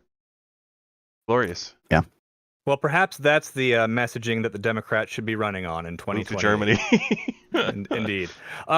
Excellent. Well, that was a spirited conversation. I don't know that we solved the issue of how we move forward on the left as far as pulling in people towards the right or from the left, but it seems like we found an important distinction between the two philosophies that hopefully we can reconcile as we move closer towards these elections. With that said, we've got a few more segments that we were planning, but I don't want to take it for granted that we've got either of you for the entire night. Do either of you have a hard out that we need to be aware of? I don't have a hard out, but my camera might overheat, and I also have some stuff to do at some point tonight. So, I don't know. I can go another half an hour, 35 minutes. Beautiful. Okay. Sounds good. Well, with that said, I know that we've got a few people waiting in the call-in list, but before we get to them, we do have another game that we need to play. Yes. And this is a continuation from last week where Nonfon helped us out testing our new game. And this is a game that is going to be hopefully one of many where we keep track of the scores both in real time on the day of the show as well as overtime. That is over time with our fake stock market. I mentioned earlier that we've got a fake currency system and a fake stock market. Griftcoin. Indeed, we run on Griftcoin here at the Marketplace of Ideas. Yes, indeed. We award Griftcoin for people who come into the server for the first time. We've got other ways of awarding it, and we certainly award it to our game participants as well as our callers. Do I have to open Discord to participate in this? Not at all. Well, if you want, if you want to actually participate in the you can be my middle. You can be my market maker. You can just my stockbroker. I trust you with my coin. Well, I hope you're talking to him because as a communist, I'm going to be terrible at that. I'm talking to him. I see him. He's got the coin bot open. Indeed, and as it happens, I've actually got a coin specifically for you. You'll see at the bottom. Oh wait, I have my own coin. That's right. Brand new to the Marketplace of Ideas. The Soy Pill Soy coin is on the market, and you can spend your Grift coin to invest in it. To be clear, you're not actually investing anything. It's all fake. Don't. No, it's not fake. Soy coin is very valuable. It's as valuable as Bitcoin if we all make it. It could be very sentimentally value. Indeed. Just believe. Right, well, I don't know how much Grift coin I can. Can you invest it all in soy? You can invest. I invest it all in Nonfon. Nonfon. We've also got Nonfon. Now, as you'll see, Soy Pill, Nonfon was on last week, and he actually won himself a boost to his stock putting Yeah. him at second, Market manipulation. only to liberalism, and that's thanks to Lethal Lance, who I do want to acknowledge hanging out in the waiting room. Thanks for being patient with us, buddy. Our in-house liberalism whale, who bought up a good chunk of the liberalism circulating supply. Soy Pill is Let's get him away. his rage quit. The call. What's up, guys? Sorry about that. I tried to click on a coin thing and it kicked me. I accidentally joined a server. Oh yeah, the waiting room. That's where we've got our callers hanging out. But yeah, if you want to check it out, the stocks yourselves, we got the marketplace tab down towards a little bit further down in our overcrowded Invest Discord in server. different exchange, ideologies or different I'm gonna content buy creators that we've had. shares, select stock, soy, all. All. Amount of grift coin to spend. How do I know how much I have? So, well, you can actually in the exchange you can look at your portfolio like this. Just open it up with the portfolio button. It'll tell you what you've got. As you'll see, I've got nothing because I've got a little bit of 500 grift grift coin. I'm going to buy 500 soy grift coin. And what does this do? What well, that's this going does to is increase it the elevates. value of soy coin, and we've got an algorithm there that will create supply and demand pricing. Basically, as people buy Soy Pill, Got it it. becomes more and more valuable. So we've got It an actual increases shareholder competition value. going That's what it's all for. between the different so- ideologies and the different content creators that we've had on. You know, later we'll add counterpoints and Pisco and some of the other people that we've had on. We thought we'd slow roll them out as you guys came on the show here. Yep, and so this is also how we keep track of our game scores. But if people buy your stock and inflate the value of your And they stock should. before we calculate the points, that's going to count to your to whether or not you win. Okay, So understood. Well, I'll say the soy coin is the only coin you can use on sex work. So Yeah, maybe so. Maybe it is possible to use the exchange to give your shares to somebody else. So if you can persuade somebody to I'm give not giving you a away quick my. beach, I'm not. What is that? What's this commie gobbledygook? I'm not giving away anything. I'm not saying you, but maybe somebody else. Maybe somebody would like to buy some I shouldn't use the word buy. Use grift coin to acquire soy coin in order to give to somebody else for illicit services. Not saying I endorse that, but it theoretically could happen. With Soy that to sex said, pipeline created it we- finally. the primary go. thing that we're using to track our creator stocks here is who wins our games or who performs well in them. And in continuation with last week, we're going to now go to a game that we like to call Make James Say the Thing. Make James say the thing. It's a brilliant Yeah, title, that's what Kyle. That's absolutely brilliant. You know, it works, and it certainly sells what we're going to be doing here. So, if you're familiar with the game Password, it's more or less that. But we've got above me, I have 8 panels hiding 8 different words. James doesn't know what any of them are, and it's going to be your jobs, and by yours I mean our 2 contestants here in Make James Say the Thing. For the first time on the show, we've got Soy Pill on my left, and on my right, returning champion from last week, we have Nonfon. So each of you are going to pick a number between 1 and 8. I'm going to reveal the word while James closes his eyes, and then you're going to have to get James to guess that word using nothing but one-word prompts. Okay? Okay. And so you're going to start with 5 guesses. Now you see these little podiums. So in front of you. my ability to perform in this game is contingent entirely on how smart James is. You've got to rely on James's intelligence to Jesus. either know these words or discern exactly what you Oh, mean. God. So, yep, I will. You know what? I pick on James for the sake of the show, but I will say he's a very smart guy. I think you're in good hands. Sometimes. In fact, he got Nonfon's guess on the first try last week, netting did. him the entirety. Yo, a disadvantage. They're winnings. mind melded already. All right. Okay. Maybe so, but you'll see these That is columns on the a podium. wonderful picture of me, by the way, that you. I wanted to choose the best one that I could for the purpose. He also looks of this bigger than game. me. Did you shrink me on purpose to make me have body dysmorphia? Well, I needed that giant arm that you've got is just throwing the proportions off, and I had to make things look a little bit more normal. We covered the screen before. Start. Yeah. So right, you'll I'm see ready. these columns. Well, before we get into it, I need to explain. You've got 5 guesses with which to get James to say the thing. You're going to start at 1,000 grift coin, put into your stock. But for every guess that James gets wrong, it's going to tick down to the next one below until you have 1 guess left at 200, and then after that, you're unfortunately going to lose the round with nothing to gain from it. Got it.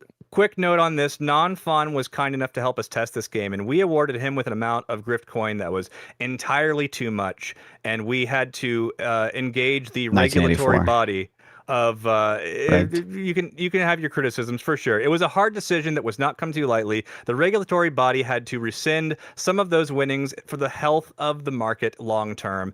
To make it up for you, Nonfon, for being a good sport, we are going to be donating 5 million grift coin to a charity of your choice. So you can get back to us with where you want us to send that fake money, and we'll even put it in your name so they know that it's from you. So then, with that said, the category of today's show is Democrats. We're going to be examining 8 different Democrats that we might be hearing more about in the near future. Since we are talking about politicians, I'm going to add the caveat. Pick the worst category for me. I'm going to be terrible at this. Go back to commie stuff. That's why I got it last time. Last time the hint was the answer was oligarchs, and so he just said Elon Musk. Bob's your uncle. We're done. Easy, and all 8 easy. are people. All 8 are. I'm going to have to doomed. guess a person. It's not a concept. It's a proper noun for each of these. Each of these panels is hiding the name of a person. This is going to be utterly painful. I apologize in advance. Now, since James is not well acquainted with the names of the Democrats, to be clear, I didn't go with any deep cuts. We're not dealing with any James Tallaricos or Katie Porters or anything like that. Stupid I actually am. Jesus, we're done. The show's done for after this. Well, don't write it off just yet.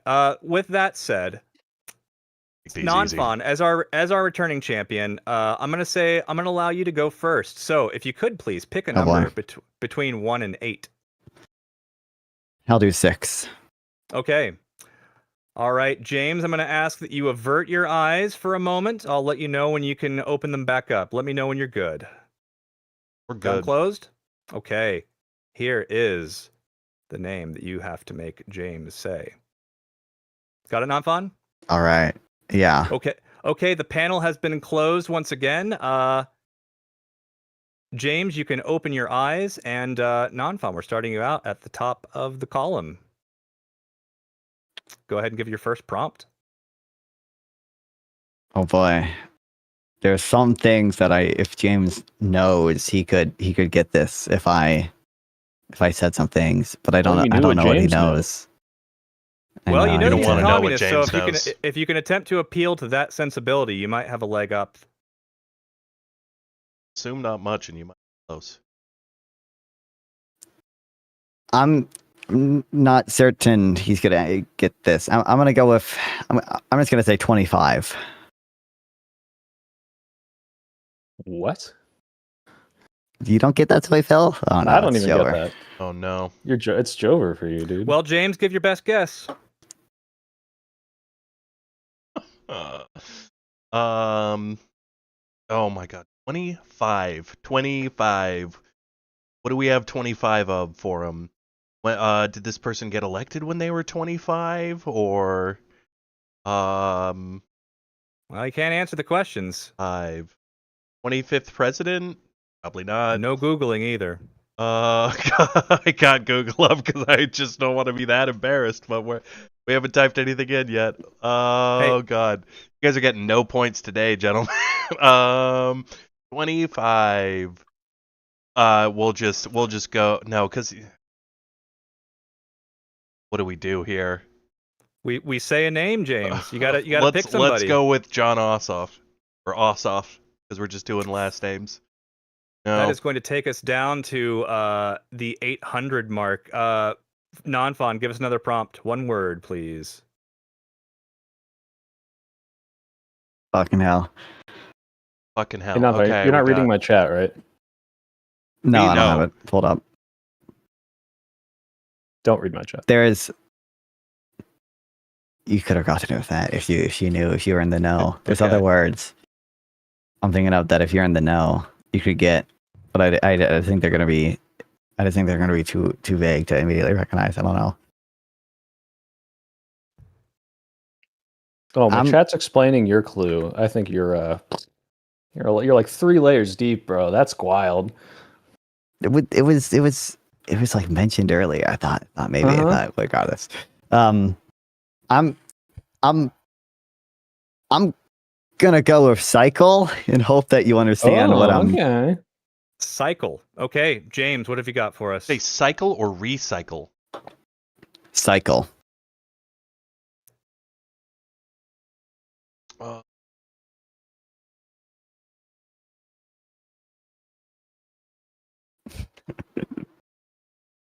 It's not to play. Oh no. this is way too much for me. No, I got nothing. You gotta say a name. We're just gonna start saying names.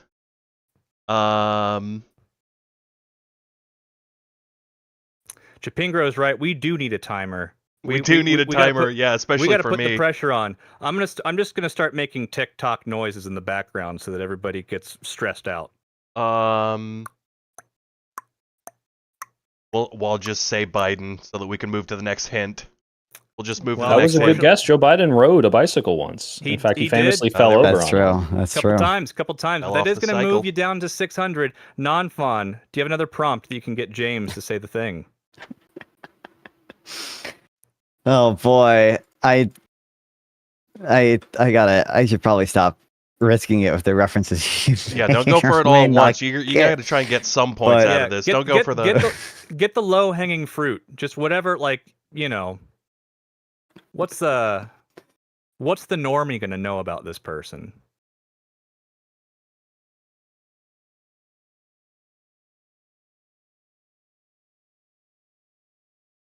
You're mute. Oh, okay. I'm gonna say this is just this is just what the normie would know. You know, I'm just gonna say Brown. Brown. Okay, that doesn't narrow it down Well, much. now, but see, now you're James, too vague. He's too vague. Oh. Bad Oh at this. come You're on, bad you at can tell with racism, the you're bad at three with the references. three of them, bro. James, who do you think of when you think Brown? I'm trying to assume you don't mean skin color. Let's just assume you don't mean skin color. Now's not the time to be politically correct, James. What do you think of? We got- Chris Obama. got the line, dude. Oh Yeah, I'm about God. to say you can't deprive this man of his fake money just We're because going you with want to be politically Obama. correct. Is it Obama? We're just gonna go real Yeah. low. Wow, how could he Not even miss that, Obama. Nonfon? You give him the Brown. Jesus, Well, come on. Nonfon, Brown for v. 400 Board of I'm sorry, he's your Education. returning champion? He got an You know, easy he's- one Look last at this time. I casual blame racism over here. 100%. He's against a competitive racist who would absolutely be killing it right now. 100%. Can I steal? Can I come in and steal? This is painful. You know what? We might have to institute a stealing rule at a different time. We don't have it in place yet, so I would Thank the feel Lord. bad Once he about, gets to 0, we'll give him a shot. Because All we're right, on can our I way to propose, 0. Look, I want to be able to do Collins, and we're not going to get through all 8 of these if Nonfon does half True. of them. Oh, and we're gets not. 5 wrong We're every doing. time, We're so- doing one each. We're doing one each Okay. tonight until we institute a timer and a stealing mechanism All for right, sure. okay. But we are of course still in the. We're still kind of trying this one out. With all the new production and glitz, you might think that this is a game that's very well developed. In fact, this is only our second time doing it on the show. So we appreciate your patience as we wait for Nonfon to think of a prompt that James can understand. I believe in you, Nonfon. I just don't believe in I have me. another one that's gonna be too vague. I'm trying to think of something else. Just- Fucking hell. I have like 2 that are also gonna be too vague. I feel like they're the kind of vague, but I think you should be able to piece it together. I have faith in you, James. Maybe Epstein. Epstein. James Epstein. Cycle. Brown. 25. 25. Epstein. Cycle. Brown. 25. Now I need a corkboard to tie these things together.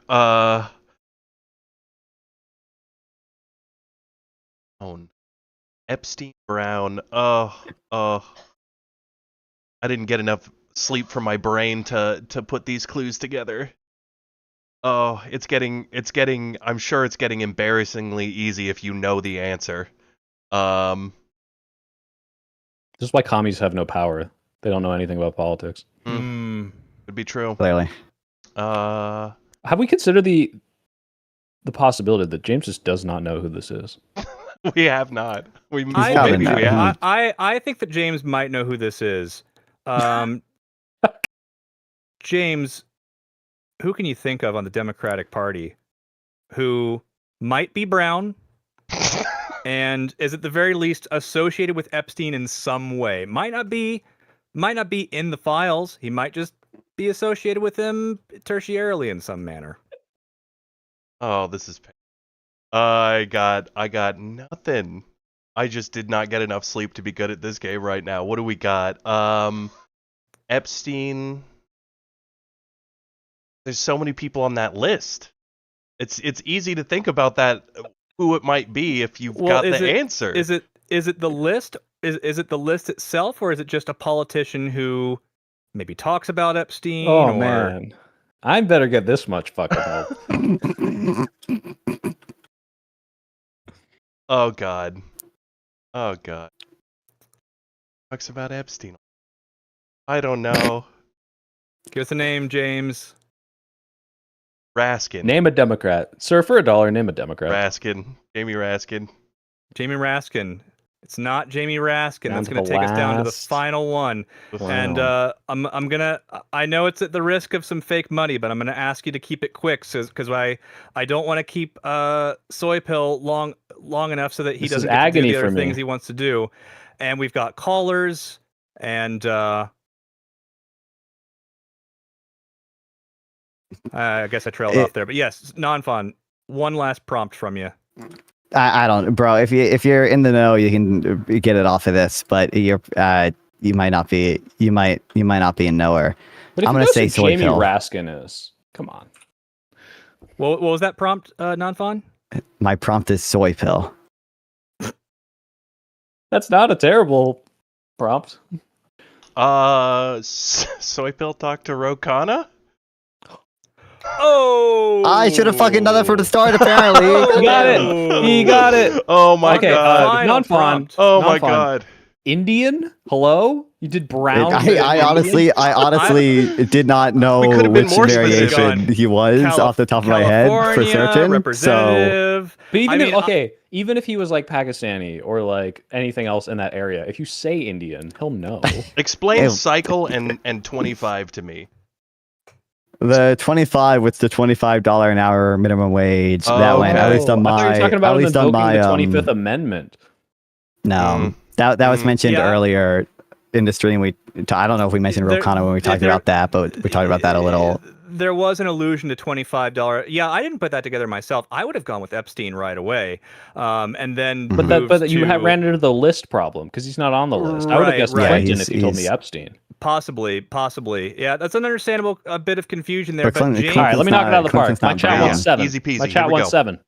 okay, James, if you could please close your eyes once more as we reveal number 7. Let me know when you're closed. Okay. All right, Soy Pill, you got that? Memorized? Got it. Yeah. Okay. Closing the panel once again. James, open your eyes, and Soy Pill, give us your first prompt. Okay. Gruesome. Newsom. Damn. I get fucking wrecked. Just use Damn. my caveman brain. Silver. ass. Rigged. Use my Wow. caveman brain, okay? It's easy. Easiest game of my fucking life. Let's call in. Goddamn. Wow, this Oh. has been an exciting game of Make James Say the Thing. We've learned a lot, especially about how the game should be run a little more efficiently, and we're going to take that back to the workshop. But thank you so much for playing, both of you, Nonfon and Soy Pill. Soy Pill, I suppose this makes you the reigning champion currently, having taken the first guess to Horrible. Nonfon's final. It's unfortunate, You know what Nonfon but was at a disadvantage is because there's no Trump nickname for Rokana. I pitched Yeah. him Yeah. retarded, but he's not on the main stage yet, Well- so it's not happened. part of this is, Simple a little rhyme. bit of luck of the draw. If you're picking the wrong number, you get the wrong name, and it just so happens that James isn't as familiar with that person as he is the perceived Democratic Rhymes. frontrunner. I'm good Indeed, at rhymes. it does. All right. Well, at the end of the show, we'll be putting a 200 grift coin buy on Nonfon and a 1,000 grift coin buy on Soy Pill. So Wait, if guys, you want, market manipulation. You know they're about to buy it, so go long on it, okay? I mean, you Buy now, you can yeah, cash out later. that's It's true. brilliant. What a great... we should have said that. Well, we will next time. Thank you so much for playing. And if you are watching, you are watching the marketplace of ideas. If you like what you've seen so far, please consider checking out our YouTube channel, giving us a like and a subscribe if you're feeling generous. We've also got a Discord server where we're now going to be taking some call-ins. We've got a couple of people waiting in the waiting room right now, and Lethal Lance has been waiting the longest. Has anybody What a paid champion. Grift Coin to get into the line a little bit quicker? No, it doesn't seem so. So we're gonna go with the person who's been here the longest, Lethal Lance. Lethal Lance, our local liberalism whale. How are you doing, sir? Big fan of liberalism. Hello. Yes, could you please give me hello? Hello. Hello there. Can hear you. What's up? Okay, there we go. Got it. Okay, so in the spirit of James and asking slightly inappropriate questions, Nonfon, are you autistic? It would not be like especially surprising to me if I was, but I don't think so. I've not been diagnosed, and I got like diagnosed with like an ADHD when I was like 6 years old or something. I think they probably would have tried to test for autism back then as well. So I don't think so, but maybe if I was, it wouldn't surprise me a ton. Okay, getting that one out of the way. I do have actually some questions because it seems like you're really big on productivity. It's almost like you kind of worship that metric, and because it seems like you assume, because historically increased productivity means increased standard of living, and it seems like you just assume that's going to continue, right? I mean that like is one of the primary mechanisms by which the standard of living increases, right? Like I think there isn't good reason to believe that it's not going to continue, and historical evidence that it is associated with like increase in living standards is evidence for it being good and important. And just like mechanistically, more output, less input, it is very easy to see how that could lead to more real resources per person. I mean, definitionally, it does lead to more real resources per person. It's just that, maybe it's also unequally distributed, right? But it's very clear to see how So I think just it's all overall about it'd be very good. But yeah, Well, I mean, it can't be like, I think it's I don't even know what you mean by it's all about distribution, right? Because like probably you would prefer a world in which like, let's say the top 10% of people get like, they experience like 300% growth in real resources, but the bottom 20% of people, they only experience a 10% growth in real resources.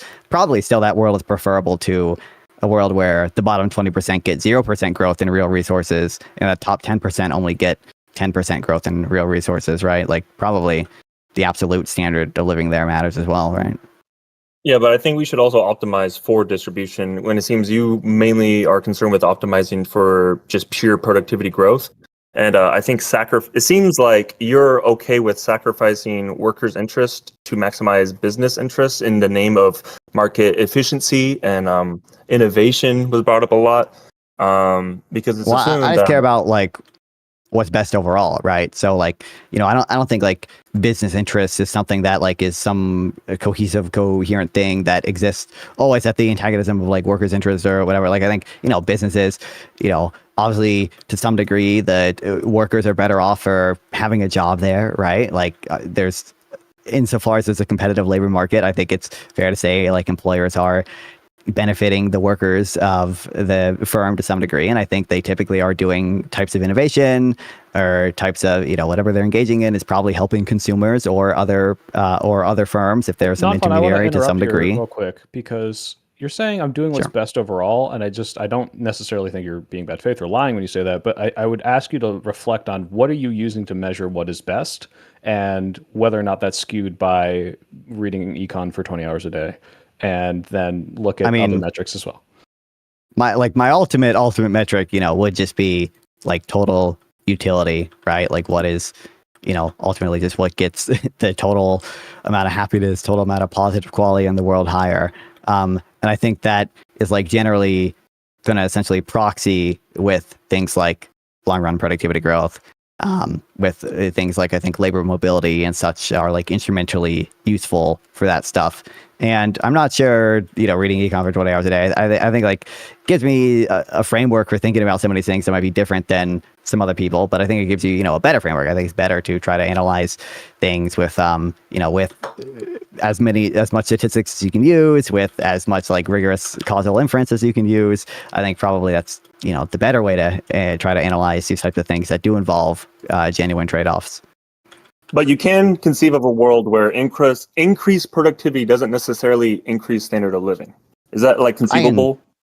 That is conceivable, yeah. I just think like, generally we don't have good reasons to believe that would typically be the case. Like I'm not sure like Okay, so earlier historically. Oh, go ahead. Yeah, so earlier in the conversation we had a slight mention about like automation and all that. So let's say there's two worlds, right? In world one, automation increases productivity like double, like worldwide, the global economy like just doubles in productivity. But all of also you were pushing back against antitrust laws. So let's just say, I don't know, Google, Amazon, Microsoft, they basically own most of this. And they see fit of the fruits of this productivity. And so productivity has increased and it doubled. But in world two, same thing. But let's do like I don't know, some demonic socialist policy, like a sovereign wealth fund where every citizen in America owns a part of this. Because like I think it's Sweden or Finland, Norway. I'm assuming you're thinking of the big one sovereign of wealth fund they have. Yeah, with the oil. Yeah, right. Okay, so instead of oil, we just have ours like AI automation, and every citizen receives a dividend. They own a part of this, and but the productivity is the same. Which world do you think results in better outcomes for the average person? Well, you technically didn't specify enough, for me to fully say. So I think like when you say productivity is increased, twofold, right? But like most of it is like owned by these big corporations or whatever. I don't think like merely because it's owned by these big corporations or whatever, that necessarily implies that, for example, consumer welfare isn't higher than the counterfactual, or that like overall the absolute standard of living is higher than the counterfactual than the other world, right? So I think like I would prefer a world, generally speaking, at least, in which like there is more total consumer welfare, there's more total surplus that is like more unevenly distributed compared to one where there is like more even distribution, but like just less total consumer producer surplus. There are going to be like, margins to some of those things, because obviously like there is kind of diminishing marginal utility to consumption and to wealth and such. So I think like, there are arguments for redistribution. On a very fundamental level, though, I don't think inequality is intrinsically bad. I care about the total amount of happiness or happiness in the world, essentially. And I don't, within the confines that were hypothetical, technically you didn't give me enough information to say for certain which one would have the higher total amount of happiness. Alrighty.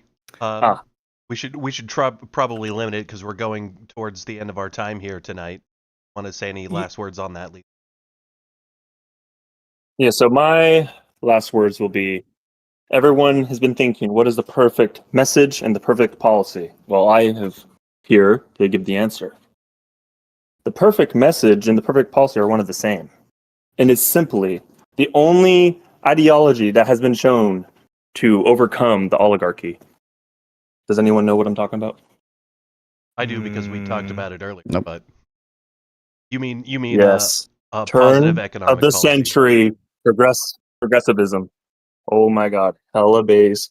And Nonfon, I don't know why you're so antitrust laws or anti-union, but man, this is what created this damn nation. It's what created such great wealth and high standard of living. And I think without all these antitrust laws and workers' protections, consumer protections, man, the world would be a much worse place. And I feel like we've been moving away from that. So I think the winning message for Democrats, because imagine if Teddy Roosevelt was alive today, he would beat every single candidate you could put up against him. A conservative would vote for him.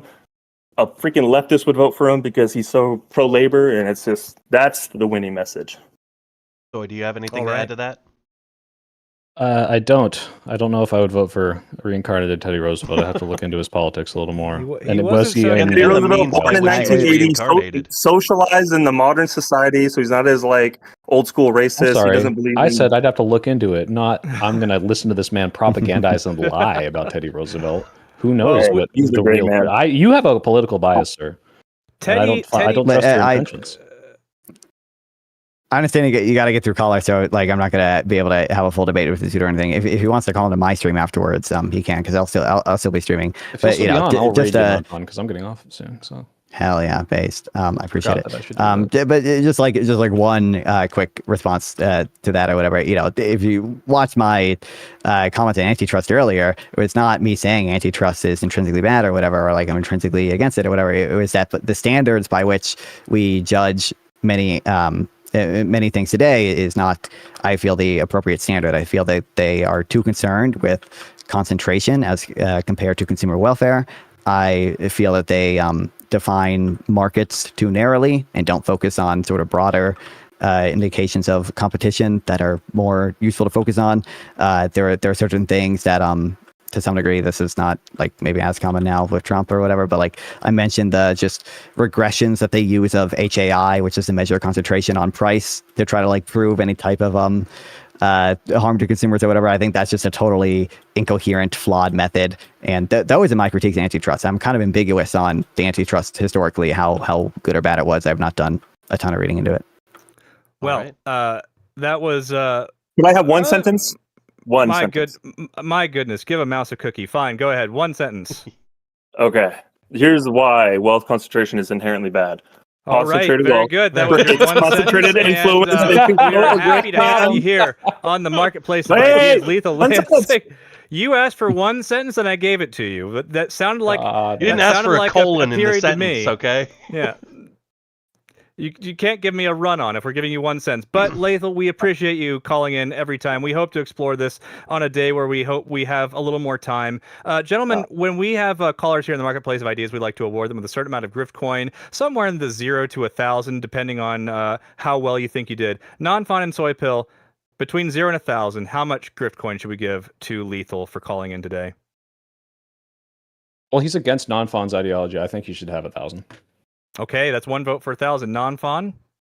Okay, damn, I'm giving him 0 then. Okay, that's how we're playing this, I guess. We're going to split Wait, the unless he agrees to buy Nonfon coin. If he agrees to buy Nonfon coin, spend all of his money on Nonfon coin. I will sell all my liberalism stock and buy all Nonfon if I could say one sentence. Okay, 0 then.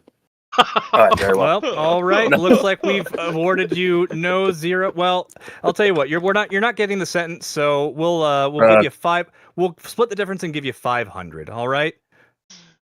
Very good. Well, concentrated influence. Get him out of here. Get him out of here. Great man. Get him out of here. No grift coin. No, that's it. All right. Don't give him any more coin. Sorry, Lethal. We had to cut you off at some point. We are fast approaching 8:30. Soy Pill, do you want to stick around for one more caller, or Yeah, give me shall one or you be? two. I can stay for 1 or 2.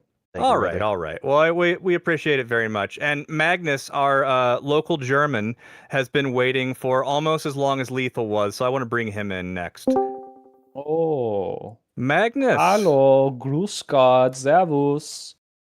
Thank you for calling into the Marketplace of Ideas. You call me Ayuda? How'd you know I was Jewish?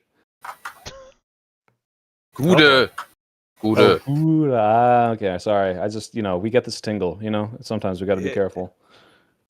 The German accent makes certain words hit a little bit different, Magnus. It's a fault of ours as Americans. But thank you so much for calling in. I hope you enjoyed all that talk of Germany earlier. What have you got for us? Oh God, that was awful. That was awful. Listen to that, bro. I was dying. Because I was so inaccurate, or because they were critical? No. Because of the other dude. Hell yeah. Oh no. Oh boy. Oh no. Well, the alliances have been declared. What have you got for Nonfon? I mean, I don't get Nonfon here. Like, if like the 20 days minimum would be so bad, then why the hell is Amazon offering the people working here 28 paid vacation days, and not the bare minimum of 20? Well, because again, I think that's evidence of my point, which is that employers have an incentive to sort of meet employees where they're at with regards to what their preferences are for wage versus non-wage compensation. It's notable that they, are competing essentially on what benefits they can offer workers beyond what the minimum is required by the government. That's an indication of, labor markets having some competition, why have a minimum, right? then? And well, I don't necessarily think there should be a minimum for vacation days. I don't think there's like any. I don't think there's a big enough failing there for me to feel that's justified. Yeah, I would love to live in like the nightmare you call America. That's. I've worked. Wait, I mean, if you just look at I mean, nothing feels greater to be screwed over. Like this freedom to enjoy to be screwed over. That's awesome. Have you ever worked a True, job, based. Nonfon, like a full time, or not a real one? No surprise. Okay. No questions, Your Honor. Why are these jobless? I mean, Why are these jobless having arguments about my body? It's my body, my choice, and I want vacation days. Damn it! This is my job. Excellent point. TTS in chat. Okay, drop some Prime subs. Let's get some YouTube. Let's get some more YouTube jewels in here. You know what YouTube jewels are? Soy pill. Do you have Nonfon? Do you have ever been in Germany? Me either, really. Have you ever been to have Germany, Nonfon? No, I've never been to Europe. I think I really need to disappoint you at this point. It not looks like the Fallout universe here.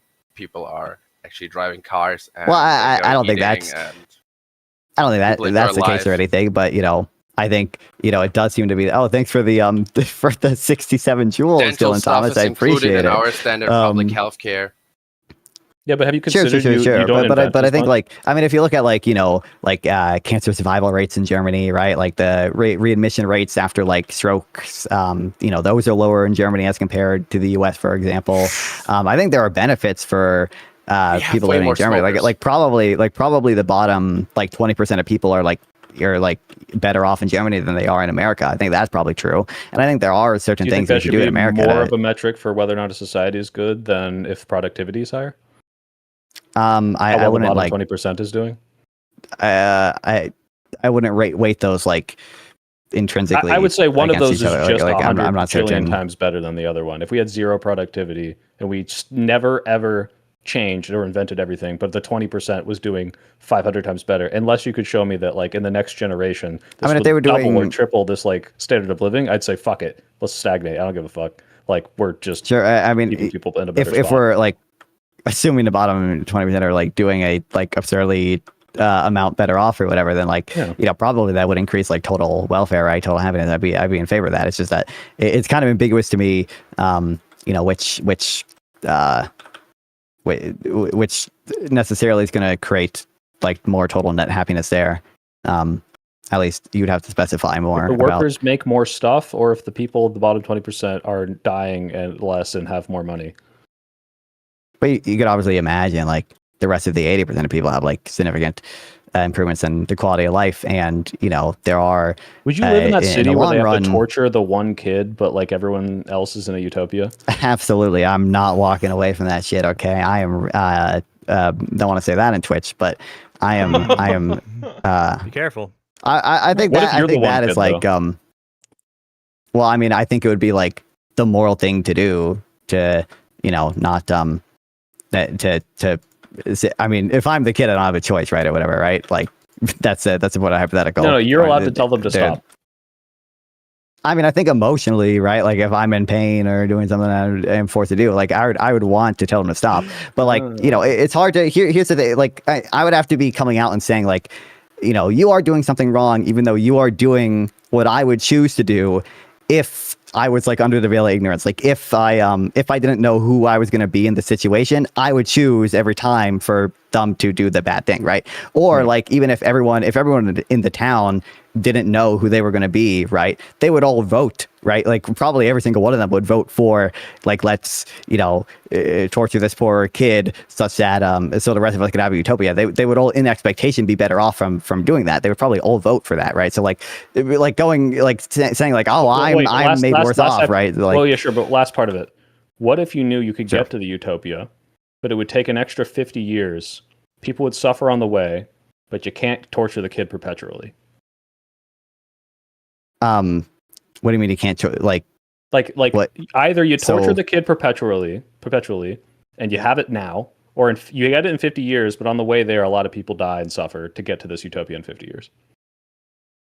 I mean, I guess I don't know. I think you could take any number of views on like the well-being of future people, and some of that's going to be relevant here. But I'm not like I'd probably. I don't know. I'd probably be okay with waiting the 50 years or whatever. But I think like that's probably more controversial of view than the other hypotheticals. Maybe. Sorry, Pill. Where do you live in Germany? Ich war in München, der Wohner von Gilching. Oh God, Bavaria. Yeah, that's why I said Gruß Gott. I can't speak Bavarian, but I can speak all the Servus. I live in Frankfurt. Oh, okay. That's the money capital of Germany. That's like where Nonfon would go if he went to Germany. He would go do all the econ stuff. He'd study abroad there. It's awful. It's awful. Let's go. A lot of junkies, a lot of crime. Mm. Probably Yeah, not comparable to the US, but still. You have a Chipotle in the Hauptbahnhof, so really is it that we bad? have now a Chipotle. Yeah, so But you almost have burritos. But beautiful. Well, I'm glad the Germans can share in our the destruction of the bowels that is Chipotle. It's not Taco Bell. Chipotle's fine. It's hit or miss. There have been some The bad. Germans have a standard for the meat. No, okay? they have also good have now a ingredients. Taco Bell in Frankfurt. We also have now a Taco Bell. Oh, have okay, you there now? you go. Well, see, things are looking up for Germany in real spite issues of now. the reduced innovation. I prefer anyway Burger King. Do you? All Well, right. it's better. I With the think hot You we've can eat gotten that stuff the- cold. I think we've gotten through the meat of this call pretty well. I Nett dich appreciate you calling in. kennenzulernen. Ciao. One last sentence. Sure, very well. I have to give credit to that woman who dumped that dude. What? He's Whatever. talking about the German lady who the stopped German lady messaging Nonfon. Yeah. Oh, Nonfon might be talking to somebody else right now. He's but talking he to is chat. muted. He's flipping out in chat. He's like, I want to torture that kid. I'm going to torture that kid. getting no the Bitcoin." utopia. We're getting the utopia. All right. Well, with those declarations made, Magnus, thank you so much for calling in. We're happy that you stayed up to hang out with us a little bit, and thank you so much for hanging out and waiting. How much grift coin should we give Magnus here? 1,000 grift coin for the 1,000-jähriges Reich. But I in would say. euro. But I have to correct one last thing. I'm not only German. I'm also from Switzerland. Okay. Indeed. Pick a side. Pick a side. All right, Magnus, we're going to give you Give him the 1,000 foul. grift coin, and Great. thank you. Then I so can much. then I can buy soy pills. Some pill coin, yeah. that. You can indeed buy some pill coin. All right, we'll chat with you later, Magnus. Thanks so much for hanging out. All right, and with that, soy pill. I can do one more. Why did he just One have more? his password? Oh, wait. Was that? I've got mine might on my be- desk. What am I saying? Never mind. Damn hypocrite. All right. Well, I know that So he can escape Germany at any time. Once the economy breaks down from all of the anti-neoliberal policies, it'll So we've happen got- soon, and he'll need to escape. We've got one more caller with soy pill, and then Nonfon. Do you want to stick around a little bit longer and take anybody else who's hanging out? Yeah, I'll stick around. Yep. Very cool. Well, then let's bring in Sample Text, because Sample Text has been waiting for a minute. Let's go. Sample Text, thank you so much for coming out of the Marketplace of Ideas. Good to Welcome. meet you. Yeah, no problem. Heads up, I'm Nonfon's bestie, so I'm gonna just attack Soykill. Very well. Oh, God. Yeah. For one, can I talk about something not necessarily related to populism? Just like ask him a question about one of his videos. Let's see why not. Right. Sure. Now look, I hate Trump. Nonfun, you can attest to that. I'm patient zero of TDS, right? True. Very true. Yeah, so I have no interest in defending the guy. But the whole Epstein thing has been a complete hysteria. So I watched your Epstein video about Trump. You lay out the things most indicting of him. I don't think you put that much emphasis on the letter, which is, in my opinion, the most suspicious thing out of the files, and that was even before the release of the files. But like, can we agree Virginia Giuffre has never alleged anything wrong about Trump. Like never, like I said Epstein that in my said video. she Of was, course, we can agree. yeah, but also If we she watched endorsed. it. I was gonna say she endorsed Trump in 2024. Isn't that like a thing we should mention? That she Okay. like literally endorsed him. Sure. I mean, it seems like she's not alleging any wrongdoing. That was the point of my Okay. video, that she Yeah, was not one who okay, did. fine. Okay, then that's fine. That's fine. That's fine. Okay. I felt but that all the was other stuff's bad, right? Okay. Like all the other Well, victims. what's and all the other stuff? What's the other stuff? Yeah, I mean, you tell me. yeah, I mean, I think he pled guilty to literally fucking an underage girl. Yeah, so that's bad, right? Did he do And that? I don't think he was a thing. Yeah, he pled guilty in Epstein? 2008. Oh, I didn't know he pled guilty. Yeah, he pled guilty to 2 counts about the same girl. Now she was like, if you want the Michael Tracy You're line, talking about Epstein. I'm talking about Donald Trump. no, Trump never did. Yeah, Trump. Yeah. All the other stuff is terrible, right? Like, so the beauty pageants thing and the letter. Talking about how he want to fuck his daughter. Yeah, true. That, Okay, so and like I'll you date this realize girl you're in 10 years, Nonfon's whatever. best friend. I tried to defend Nonfon, tell everyone that he's not a libertarian, and the first thing you come in is defend pedophiles. True. Well, either way. Now let me actually defend the libertarian position. No, I'm a neoliberal like Nonfon. We basically align on everything. He copies all my positions. So on the economic stuff, like tell me where the logic goes wrong. Okay, on average, just generally as a heuristic, the more costly it is to hire people, the less employers will want to do it. Okay, and unions make it more costly. So you create more unemployment by strengthening all these unions. Is that like a terrible inference? Because it's borne out in the data. No, that's not a terrible inference, but you have to look at the trade-offs of, are these unemployed people going to be taken care of by the increased wealth that you take from richer people? Are the people who are working going to have better protections and a better standard of living because they're not being abused by their employers? Do the unions like negotiate wages in a fair way, or are they stagnated growth by just making sure nothing ever gets done because they're super bureaucratic? Like, there's like a million different factors that would not make me pro or anti-union. Period. Yeah, or if they oppose innovation, that I mostly care about consumers. Right? I think consumer welfare is the best metric. And so unions tend to make the product more expensive. They tend to oppose innovation, which makes it cheaper, right? Now, obviously, workers are consumers. And so if we have more unemployed consumers, they can buy less stuff. That's pretty bad. But yeah, unions sometimes are good. I just think the literature on the whole gives very good reason to suspect unions. And I'm a study bro. I'm like Nonfon. I'm econ brain. Sorry, but I'm a study bro. So there's that. About the minimum wage, I don't. Well, real quick, I do just want to say, like, and you mentioned this to some extent. Like, I think when you say, like, are they going to be taken care of with the extra money being taken from rich people? Not the only people who are affected are not just rich people, right? It is other workers, it is consumers. Probably the most transparent example is the longshoremen's union that oppose port automation. That very directly hurts consumers and hurts other workers, because a bunch of firms rely on imported materials, and those imported materials are backed up and more expensive because the ports aren't automated, partly because of the unions, right? So you have to take. Yeah, but you have to also ask, you say hurt as it is inherently negative if the price goes up. I think there's a very good argument to be made that I would be willing to pay more for literally everything if it made everything better. Just real output is lower, right? Kind of mechanically, real output is going to be lower if you restrict how much you could automate something, if you impose I'm not saying artificial people don't requirements stagnate growth in ways that I might disagree with. So right. So here's another thing. Here's the neoliberal predicament. Okay. My bad. Have you worked a job? Yeah. Okay, I just checked. Either way. Yeah, so here's the neoliberal predicament, okay? I worked in a startup, at least, my degree is data science, but I work in a startup in AI or whatever. Yeah, I've been oh my God, when I was 16, child labor. Either way, whatever. So here's the neoliberal predicament, okay? And neoliberal, we use the term jokingly, okay? I don't know what the term means. It means nothing. But here's the wonky predicament, okay? Corporate taxes are very popular.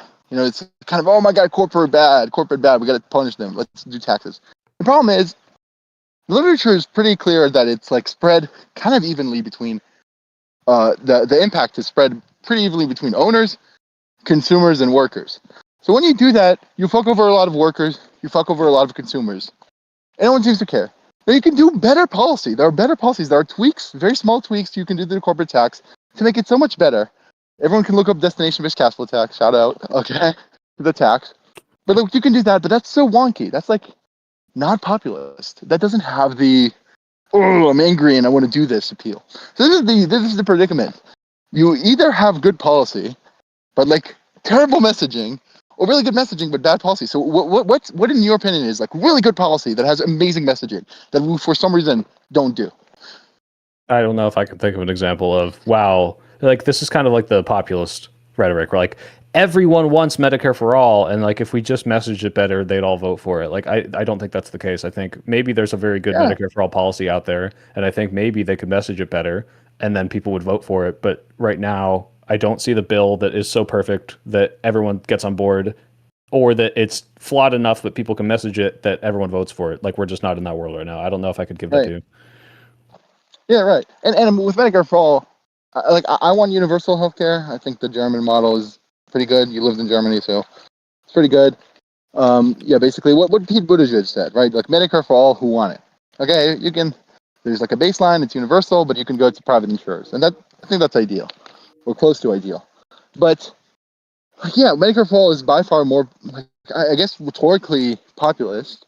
And if you do that, you're going to harm innovation, which is going to kill lots of people. The studies. Will it kill more people than it'll save? Possibly. I mean, if it's less profitable to develop medicine, companies are going to do it less, and so more people are going to die because they don't have the medicine. Unless you think most medicine is bullshit, like that is researched. I don't really agree to that. Do you think they'll just stop producing medicine? Period. No. On the margin, it just changes. It changes what the best investment is on the margin. If it's less profitable, they're going to do it less. Yeah, I don't think. Of course, they're going to keep researching a lot of stuff. Right, and I mean, like Denmark has socialized medicine. They got Ozempic. Okay, we waited 20 years. Finally, we have a big drug from Europe. Okay, good. Okay, so like, yeah, of course, you're going to have some, but less. And I don't want less.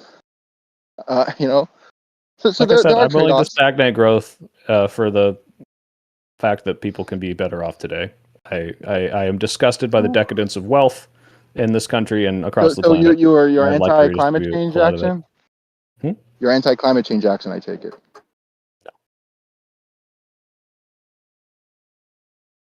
I don't follow. No, I'm not. What? Climate change is going to harm future generations, but if we act on it, it's going to... If we act on climate change, it's going to help future generations. I see. No, the reason this is not inconsistent is because I think the actions that we need to take to mitigate climate change are not akin to what we're doing right now for like workers' rights in America or healthcare.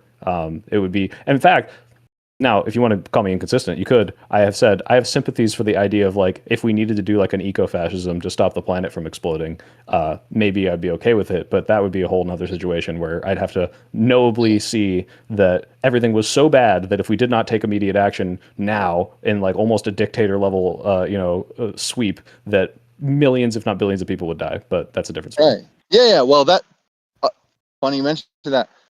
I think, economics is very important to me. I read about it a lot. I'm annoyingly wonkish about it. My top 3 policies, like only one of them is really economical. First is like AI risk. I think it's existential.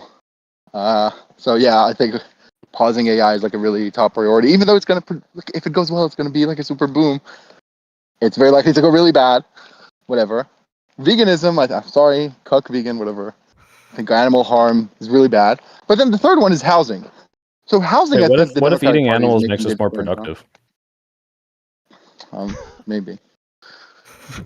All right, I gotta go. Well, I mean, we regulated away the cannibal industry, right? All right. Thank you for your call, partner. Yeah. Okay. Before I go. Okay. Right, final word. Final question. No, not a final question. I guess if you were president, what top 3 econ policies? And I'll go. Top 3 econ policies for me? Man, I'm not versed enough to be able to like just say it off the top and be like, this is definitely what I need. Like if I look at what progressives are pushing for now, like I'm good with a more robust like progressive tax system or like better social programs. So these are so vague. I'm not going to like get into it and be able to give you a satisfying answer at all. Particularly when we're so pressed for time. I'll go. Yeah. But Just, thank you. Everyone go I read think we should Econoboy's get tax series. 0 grift bucks because then he'll be motivated to work harder. His productivity Ooh. will increase, and this will make the world a better place. Nonfon, what say you about that amount? I give him 1,000 so he buys more non-font stock. Hashtag pumping Aw. non-font. We're going to split the On difference and give you nepotism. 500 grift coin. Thank you so much, Sample Wow. Text, for calling Oh, that's a in. lot. We will hope Wow, to thank you. hear from Hi. you in the future. With that said, Soy Pill, thank you so much for coming on tonight. Yeah, this was fun. Thank you for inviting me. Yeah, we would love to have you again sometime if we could afford you. How else am I going to maintain the belt? Well, and with that said, before you go, we should probably execute those treasury buys and see how you stand on things. So I'm going to open up the commands here.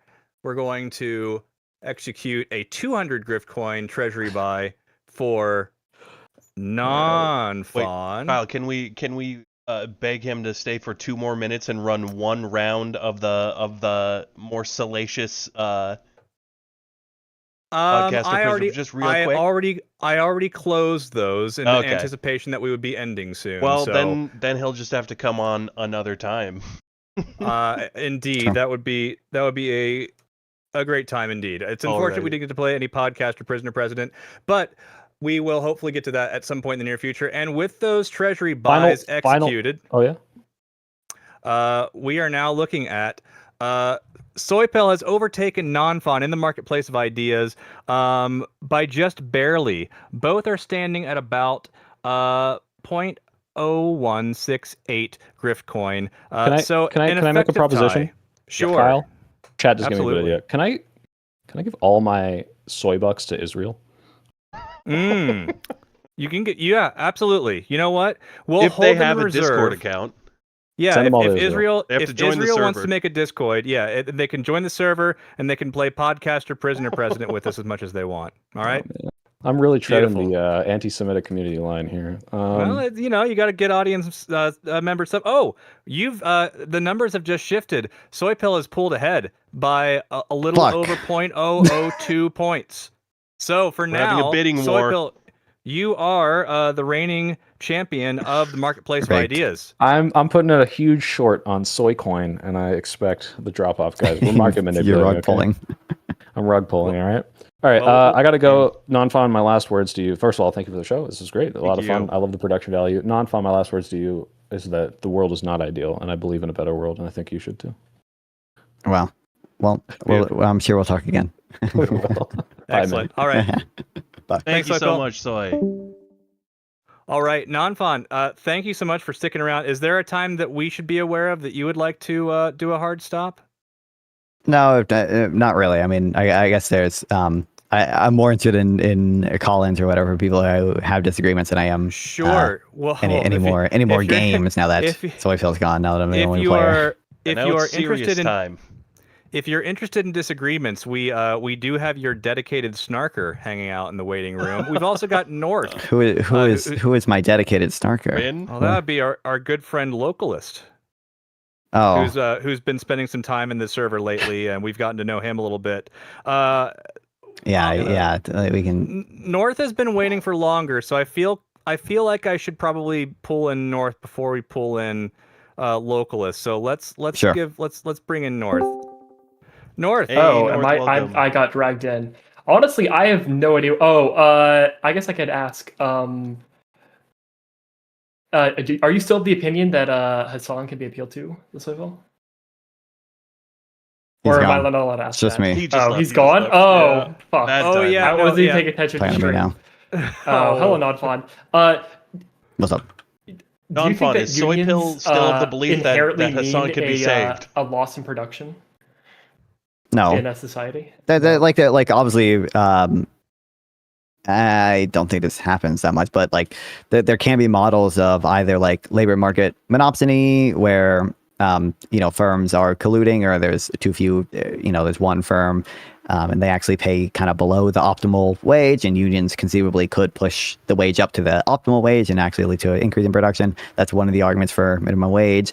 To some degree, it kind of tied to it, but there could be like efficiency wages. It could be the case that sometimes there's kind of like productivity benefits to paying workers higher wages or giving them more benefits or whatever that offset any of the decrease in like hiring or whatever, or any of the increase in wages, right?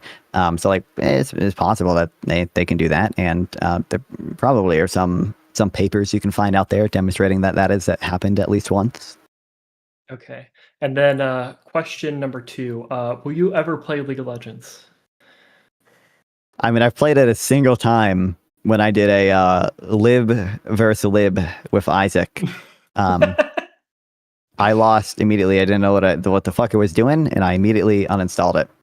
I don't even really know that I lost at first. I just kind of kept playing, but You just kept playing. Okay. Yeah. Okay. If what's her face? What's that? Candace. If Candace said that she loves Cadence, League but of yeah. Legends. Cadence. Sorry, not Candace. If Cadence said she loved League of Legends, I'd be on that bitch every day. I would have like I'd be paid on her both. like $20 I'd be on to both say bitches that, like, every day. that she loves Relax. League of Legends. Goodness. I mean, I don't know how well that would work. You can try. Yeah. Have you seen Nonfon's Twitter? Like, Jesus H Christ. He's I wouldn't worry about that. Total gooner simp. Oh, have you been posting like hentai girls? What have you got going on there? No. I've just He responds to the pretty woman. He sees like the boobs, and then he'll respond. Yeah. To them.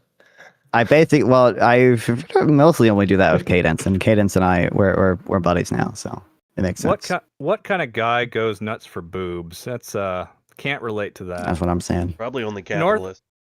North, did you reach your DoorDash goal tonight? I only did $100. Ah. I got mentally worn out. Well, you started off pretty strong. I was hoping that you would get where you wanted to get, but hopefully it was a decent night, if nothing else. Yeah, it was a decent night. I at the minimum, I'm always misspeak. At minimum, I'm always trying to make at least $100. So as long as I'm hitting that goal. What's your Griff coin goal for the night? Griff coin. How about this? Instead of paying me Griff coin, you could just give it all into like Nonfon coin or Nonfon stock or whatever it's called. Okay. Then, so with that said, Unlimited Nonfon stock. Yes. Nonfon, I'm assuming the full 1,000 then. Absolutely. All right. Well, I see that you just pulled ahead of Soy Pill once again in the marketplace of ideas by what is that? 2 shares? Is that what happened there? There was like a 2-share buy that just pulled you ahead a little bit. You're currently sitting just underneath liberalism. But yeah, okay, very well. Since North has okayed it, we will be doing a treasury buy of 1,000 Grift coin towards Nonfon token. Let's go. And I gotta get my payout. And there Mind the board of directors.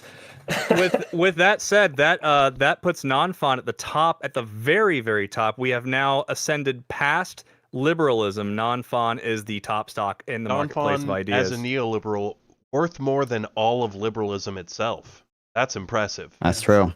Figure that one out. Oh, did you see that book called "Why Neoliberalism Failed"? Did you see that posted on Twitter? No, I saw people talking about. People were memeing about it because like they were comparing it to why liberalism failed. They're like, you can't just make a book and call it why X failed. That one. Yeah. Now that you mention it, I saw people making what I assume to be references to it, but I didn't see the actual book for now. Now, some of the posts the context started to make sense. Did any of you read Why Liberalism Failed? No. I'm currently reading Why History Mattered or Why History Matters by David McCullough, and then I don't know. I think I might read Guns and Germs and Steel next. I think that's what it's called, or Germs and Guns and Steel. I don't know. It's all wacky.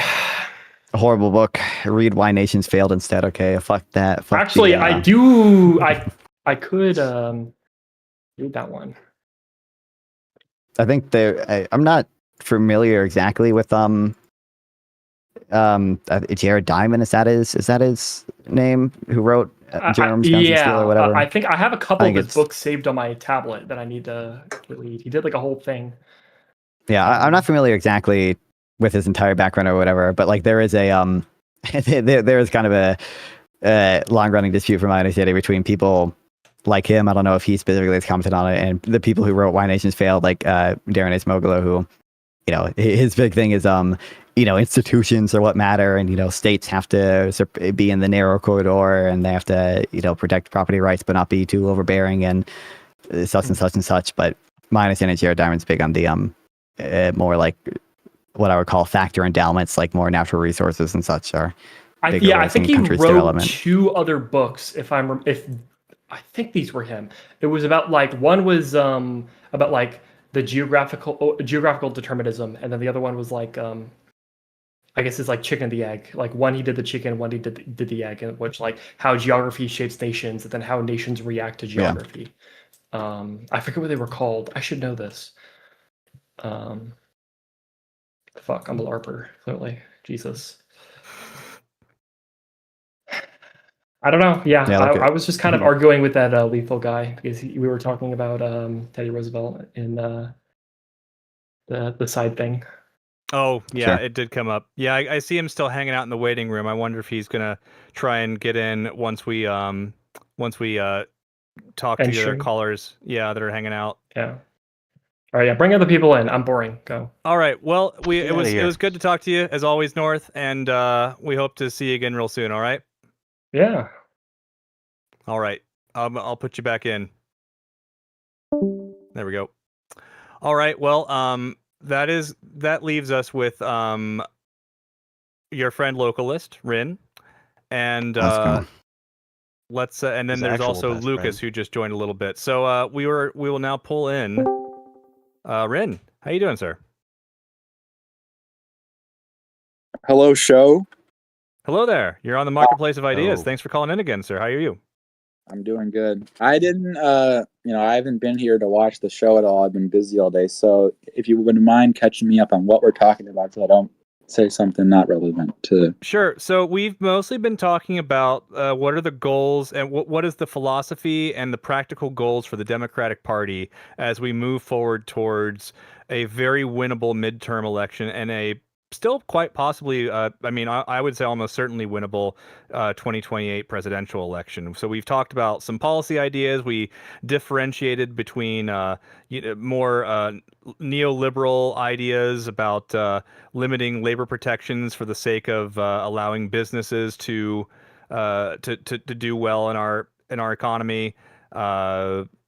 That there are some. We talked about Germany for a while, but in a nutshell, that's what we've been discussing today. All right.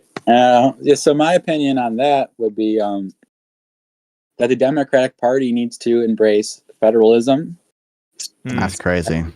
States' rights. I've seen that one coming. And, oh my God, insightful. Now, I know that these are your preferred policies, but for the sake of winning the... No, I think that these, a lot of people have said this about the Democratic Party for a long time, is that, because if you want to combat Republican tyranny at the federal level, let's say that Trump is, doing these ICE things. Well, sanctuary cities, for example, is the invocation of the anti-commandeering principle. And so the Democratic Party should be focused on those types of things, and also if they're you've also said several times before that Democrats have to go against one of their mainline policies of welfare, right? Because it's your opinion that essentially the federal government should not be doing essentially any welfare spending. I mean, you don't believe the federal government should exist at all, but Democrats would also have to abandon, and you've explicitly told me before that you don't think that it's feasible to do this because these welfare programs are so popular. So clearly your view is generally are self-admittedly not popular and are not going to win any elections. That may be true, but I don't think that this is a nothing. There is something to the idea that the Democrats might enjoy some success if they discuss limiting federal power, leaving Rin's other previously made statements aside. What do you think about the idea, just in and of itself, about messaging on that? Yeah, I'm sure there are ways to campaign on state rights and such that would be net beneficial to Democrats and are popular or whatever. But I just don't think the effects of that would be that big compared to almost anything else they could talk about. And so like a lot of Democrats, for example, will want a policy like universal health care. And, my position would always be that if you want that across states, then that's best achieved through an interstate compact instead of federal intervention and usurpation. Always.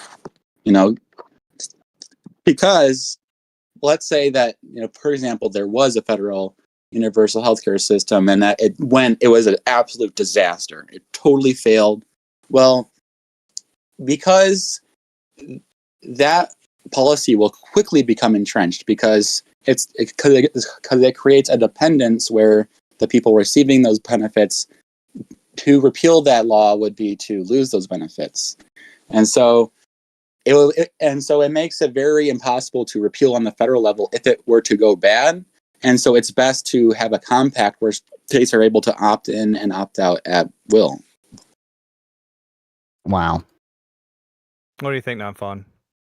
I think that's the same thing I've heard him say 100 times, and it's not actually kind of directly contradicts the initial point of your question, which was essentially how can Democrats do better with regards to certain electoral things or whatever, and localists, would say that we should repeal, ideally, repeal Medicaid, right? He doesn't want any Medicare spending on a federal level. He doesn't want. Wait, localists, you agree with that, right? You do not want any Medicaid or Medicare funding on a federal level, correct? Of course, and in fact, you view it as unconstitutional. Oh wait, but okay, so you agree with that. You can see that, as you just said, they quote unquote create dependency such that it's just very unpopular to run against cutting them or removing them entirely. Yes, there will never be any. Okay, so from that, don't you agree? It can't possibly be the case that the optimal strategy for Democrats is to campaign on anywhere close to your ideals, because you admit part of the reason your ideals are not working or whatever, are not getting traction is because they're so unpopular with regards to welfare spending. No, you just change these things from you just change these things from a federal policy to an interstate compact where if Texas is do you think Democrats just to be clear, they could opt out? Do you think Democrats would be, perform better if they said we're going to get rid of Medicaid and Medicare and replace it with an interstate compact? Do you think that would, polling wise, electorally, perform better? Yeah. No, I don't. What's the evidence for that? That's probably good. I mean, you think about Democrats in states like Texas or other hard red states that probably aren't going to go for any sort of a universal healthcare type of option. That seems like it's not going to energize anybody but the bluest of blue locations. Wouldn't you concede that, Ren? Yeah. Why would it even energize some? The bluest of blue locations can already take state expansions in Medicaid, right? And that's the thing. They already do that. In the states that are blue, we've kind of already got something similar to that. That's not perfect, maybe not exactly what we want, but it's certainly a hell of a lot better than what you would get in a state like Texas. And think about one of the main critiques of some of the Democratic policies is that it's too paternalistic. Is that it's forcing people to do things that the government is forcing people to do things that they wouldn't otherwise do because the government is it thinks it knows better or whatever. One of the critiques of Democrat policy has always been, you're forcing people to save for retirement when that should be someone's individual responsibility, right? You're forcing people to save for healthcare, or not directly save for healthcare, but pay taxes in order to fund a government-funded healthcare plan, rather than having it be on the individual, right? That has always been one of the critiques of Democratic policy. I think a lot of Democrats just support that type of quote-unquote paternalistic policy, and they would not favor a policy in which that didn't force people to do some of those things, right? That seems clear that a number of Democrats at least would not support allowing certain states to opt out of a lot of stuff like that. Yeah, and those are more ideological and philosophical, critiques. I'm not making those arguments, But given I think that is a relatively common view among Democrats, and given that you agree that there's some cost to giving up Medicaid and Medicare, right? Even if it's replaced by a interstate compact or whatever, presumably people are going to be worried about the switching costs there, and many of them are going to be worried about if their state is actually going to join it. I don't. What on earth is the rationale for believing that would ever help Democrats electorally? Even if you think it's optimal policy, I just don't see why it would help Democrats electorally. There are plenty of things I don't think are optimal policy, but that may or that I think are optimal policy that wouldn't help Democrats electorally. Like, yeah, well, what were your thoughts there? I mean, because I could address many of the different things he said, but in terms of elections, I think it's always the federal level is always going to be a failed thing, right? Because there's always going to be states that don't want certain policies. There's always going to be states that do want certain policies. There's always going to be areas within a state that want certain policies, and it's best to allow people to govern themselves instead of trying to brute force everything at the federal level, and then basically are we going to just vote for congressmen and then we're just going to live through congressmen instead of actually having the ability to decide on these things ourselves? And none of that has to do with electoral. We're asking the question originally is what is going to help Democrats electorally. You're just stating you're just stating your view about what is like optimal with regards to like morality and your principles about on what level policy should be organized as. But that's not what I'm interested in right now. I'm interested in your claim that it would help benefit Democrats electorally, as in to win elections, to support these types of policies. I just don't think that's the case. I think there's good evidence that that's just the opposite of the case, actually. I mean, if you want me to just dump it in the conversation, then I can go, the Democrats, they would do better and would attract more people if they abandoned identity politics. And if they... No. You claimed earlier, unless you want to retract it, right? You said that Democrats would benefit electorally by supporting something like an interstate compact for healthcare as opposed to a single-payer plan or some plan on a federal level. I'm asking, what is your evidence for that? Well, I mean, I don't think that, for me, the federal-state relations isn't really an electoral, that like it's not about elections. Okay. Do you agree or disagree, or are neutral on the claim Democrats would perform better electorally if they supported an interstate compact for healthcare as opposed to a federal plan? Where do you stand on that statement as of now? So there's two different things about wanting to win elections and wanting those policies to actually become in effect, right? What do you think I mean when I say electorally? I'm asking, didn't I literally say to win elections? Yeah, exactly. Yeah. So I'm going to ask it again. Do you agree with, disagree with, or are neutral on the claim Democrats would perform better in elections if they supported an interstate compact for healthcare as opposed to a federal level plan like a public option or expanding Medicaid, Medicare, etc.? I think so. What's the evidence for that? Well, the evidence for that is that, there's a few points we can make here. Is that, so a lot of people aren't opposed to a state or an interstate compact federal, of universal health care, but they are opposed to federal, universal health care. And yeah, it's definitely... I think a lot of people are opposed to federal universal health care. That much is true. I'm not sure there's significantly more people who are in favor of some interstate compact for healthcare, such that that would be an issue where they would support Democrats based on that. Certainly not enough to outweigh the people I mentioned earlier that would be against that type of plan, right? The concern, again, one of the main critiques of like Democrats and like more like liberal, whatever, woke policy is that they're forcing people, they're forcing states to do things they don't want to do. And I think that's like part of the argument from like Democratic senators, Democratic politicians, people who support the Democrats, is that, it is true that sometimes we should be forcing people to do certain things, like save for retirement. Well, Nonfon. So like you said earlier that like a lot of people are ideologically opposed to a paternalistic, form of governance. And so a lot of those people are turned off by the Democrat Party. Dipshit. What did I use that as evidence for? What did I use that as evidence for? I said that, right? Can I finish my point? What was the no, because you're not understanding, you're not tracking. What claim was I trying to support with that piece of evidence, right? So I brought up a piece of evidence. Many people are put off by the paternalistic policy of the left or whatever, right? I brought up the point of evidence. What claim was I trying to support with that evidence? Well, I'm making a different claim. I'm not trying to. I'm asking you to answer my question. What claim was I trying to support with that evidence? And then make the claim that you want to make, Rin. Well, I just want to make the claim, Well, answer his question. Here's just transparently. It feels like you weren't tracking because you said Nonfon. A lot of people are put off by this paternalistic policy. Maybe they vote for the Democrats or whatever. If because you're not tracking, because if they're put off by this. You said they're put off by this paternalistic policy or whatever.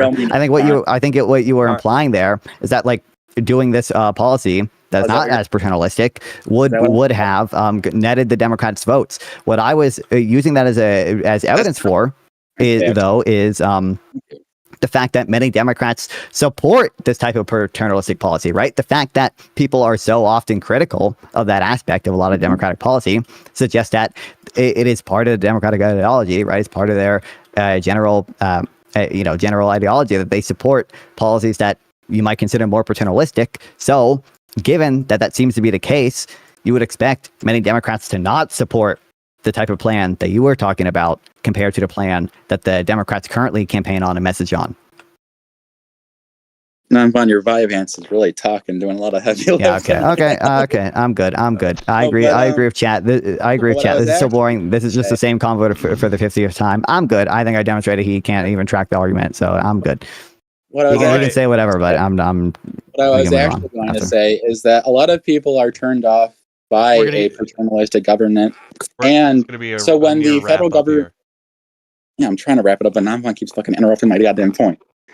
So, what I was going to say, actually, Nonfon, don't interrupt me this time, is that a lot of people are turned off by a paternalistic governance style, and so when the Democrats aggressively pursue that at a federal level, it turns off a lot of people who would otherwise be willing to vote Democrat. Wow, that's crazy. And isn't that exactly what I just said that you were implying earlier and weren't tracking? Okay, I'm good. It's dipshit, obviously. Well, I think that I think that you're not necessarily wrong, Rim, but I to Nonfon's point, I do think that by trying to draw in voters who might have more of your sensibilities, what that's going to ultimately do is turn off people who are the Democratic base. I think a lot of people who are Democrats would kind of go like, "Wait, what the fuck are you doing? Why are we running on this policy? This doesn't seem like it's ideologically aligned with what we want."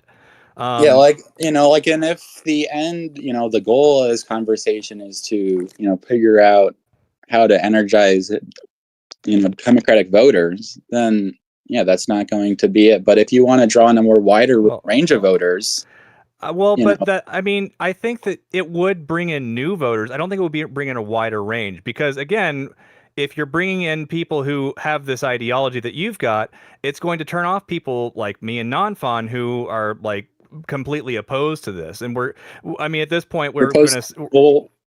What are you opposed to? I'm opposed to this idea that there should be a state opt-in thing as far as like that should be what the Democrats run on. I think that that's pretty far away from what it is we've been trying to get this whole time. It seems like a step backwards in a way. If it's about elections, I think that by not doing that, they will draw in a lot more voters because, especially at the federal level, because when they're not, trying to aggressively force states to do specific things. Repeat yourself for the fifth time. Yes, it'll be true this time. Yes, let's go. That turns off. Oh my God, I didn't consider that. Every Republican, everyone with those types of sensibilities. Wow. And I'm sorry. What's the support for Medicaid and Medicare with Republicans? I don't think this is going to work for the left, but I do think maybe you could get a moderate conservative to run this route and bring in some of the center and center left with it. But for a left-wing strategy, I just don't think so. The people who are already going to vote Democrat are already going to vote Democrat. Like, not necessarily, though. I mean, like, if the Democrats pull too far away from their stated position, it's going to turn off a lot of people who do care about policy. There are a lot of people that vote Democrat because the Democrats have policies that more closely relate to what they want. And if the Democrats start moving in this hard direction of focusing on more like states' rights, it's not going to be a clean fit for the people that are already voting for the Democratic Party. So I understand that this is more matching with your ideology, and maybe people that you probably run in a lot of circles that share your opinions. But I think for the Democrats, this is probably not what we're gonna vote for. I do think the Democrats will continue to vote Democrat regardless, and that this will just really open up as long as the Republicans are insane, they don't have to have any policy. I mean, we're just kind of in a situation where we definitely don't have to be that desperate for I mean, if it's the federal level, if it's bad policy versus no policy, I'll choose no policy any day. All right. Especially, yeah. Well, last thing there, Rin? Well, the Democrats completely abandoned the Constitution completely. So, all right, we're not going there. We're not going there. Okay. We can't open this can of worms every time you call in, but we are happy that you called in, even though things got a little contentious there. Nonfon, any charity towards Rin here? No, he gets zero. No. Zero fake money, Rin. Oh, I'm happy to have won the argument. If you couldn't even track the if you think that's what happened, I suppose that's a nice consolation. Rin, thanks so much for calling, and we'll hope to see you again. All right. All right. Love you. Bye. Bye. Okay. All right. Well, I mean, no surprises there, right? I mean, it's more or less what we were expecting. It's like a rerun of your favorite show, right? Yep.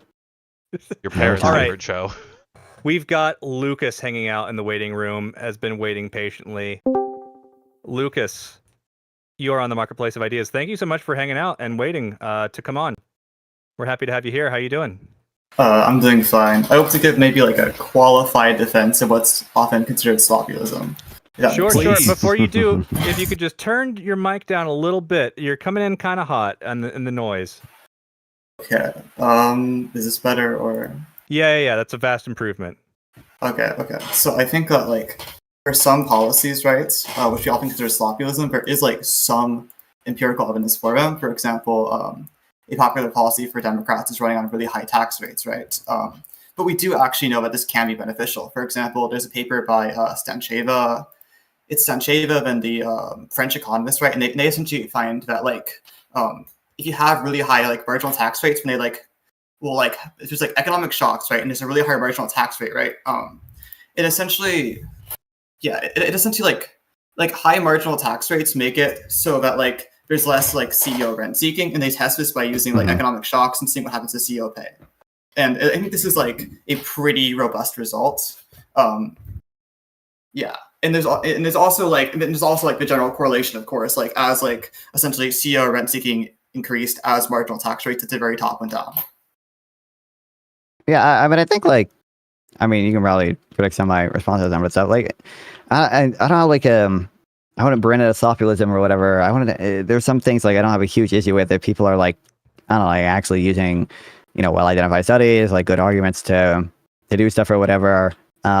It's just like a lot of that stuff is going to be then dependent on, literally what causal inference mechanism do you prefer? What identification strategy do you prefer?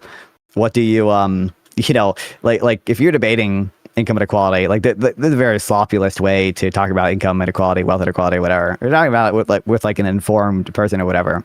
Like a lot of what you're debating at that point is just like, how should we treat health insurance and government transfers with regards to income, and like maybe how do we account for like the psychological effects of receiving like transfer versus government? Like that stuff I don't count as sloppyism, and there are gonna be like certain things where like I'm gonna, I ain't a total fucking libertarian or anything. Like, obviously, like, I can definitely conceive of higher taxes being net good, especially with where we are, like, in the U.S. right now with our deficit.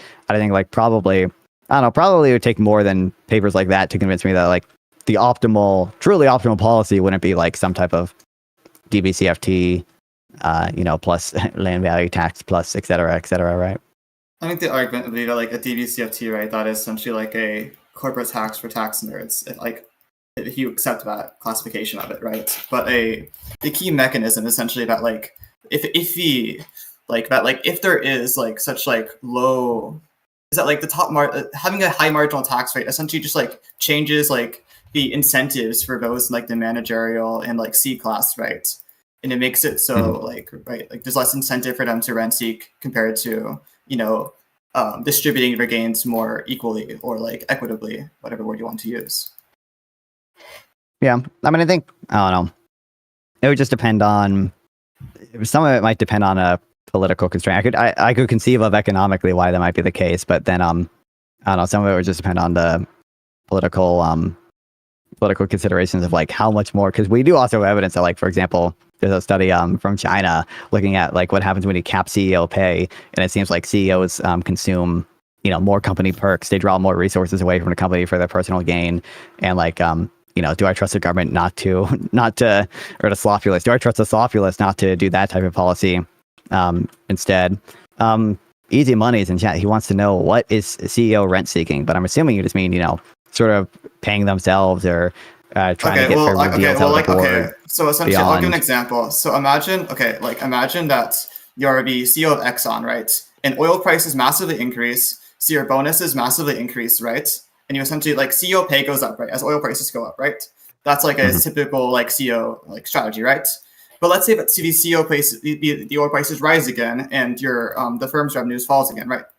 We have papers showing that CEO pay does not usually go down again, right? Like, in fact, that like this increase in oil prices leads to a permanent increase in CEO pay, and I would say that is probably rent seeking. Called sticky wages, buddy. Okay. Yeah.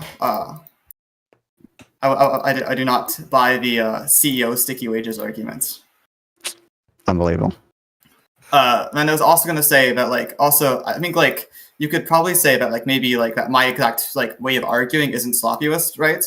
I think, like, the policies are often, like, those promoted by sloppulist, right?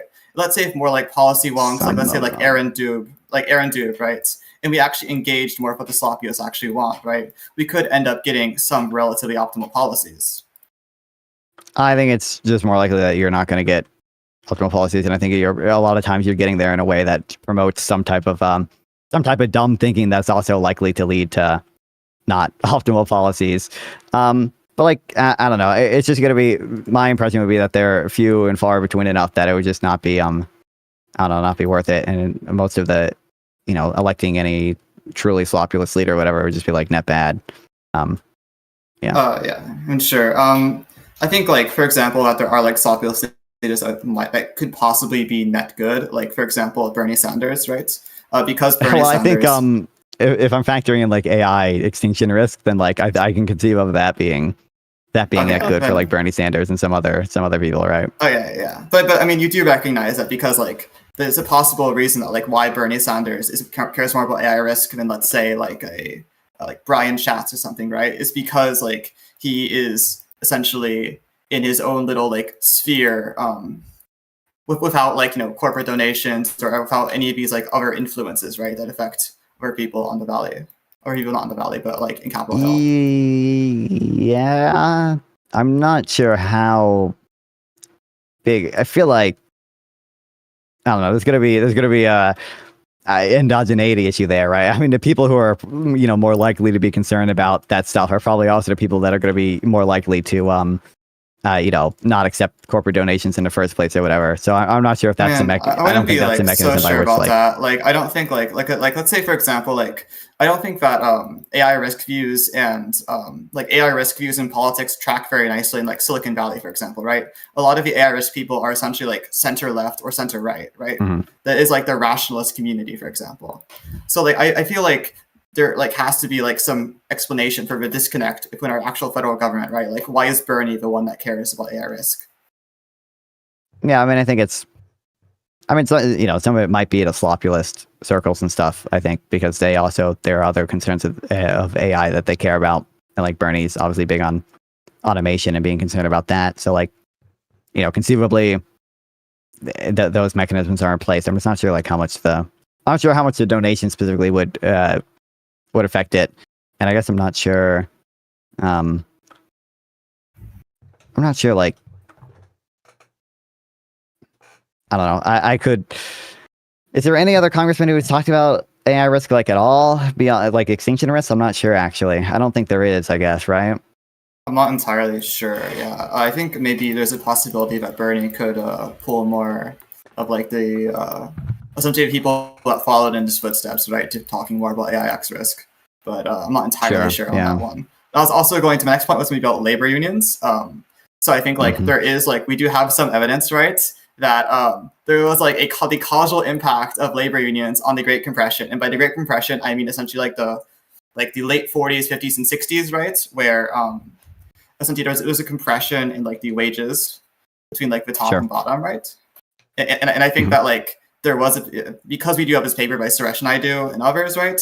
I think that like you should probably there is a plausible case for essentially like strengthening the National Labor Relations Board, which is a popular slopulous policy. To the extent there's wage compression, at least wage compression within firms, maybe not as much between firms. Probably there's going to be like brain drain associated with that. Like there's that one paper, I forget the author of it, that looks at he looks at like union elections as a regression. It's like a correction to like other regression discontinuity designs, because I think he argues that like the variation isn't like truly random in close union elections, and it finds that like unions actually decrease like average worker pay because there's enough like brain drain, because the firms that have unions compress wages enough such that like the higher compensated workers leave to go to other similar firms, right?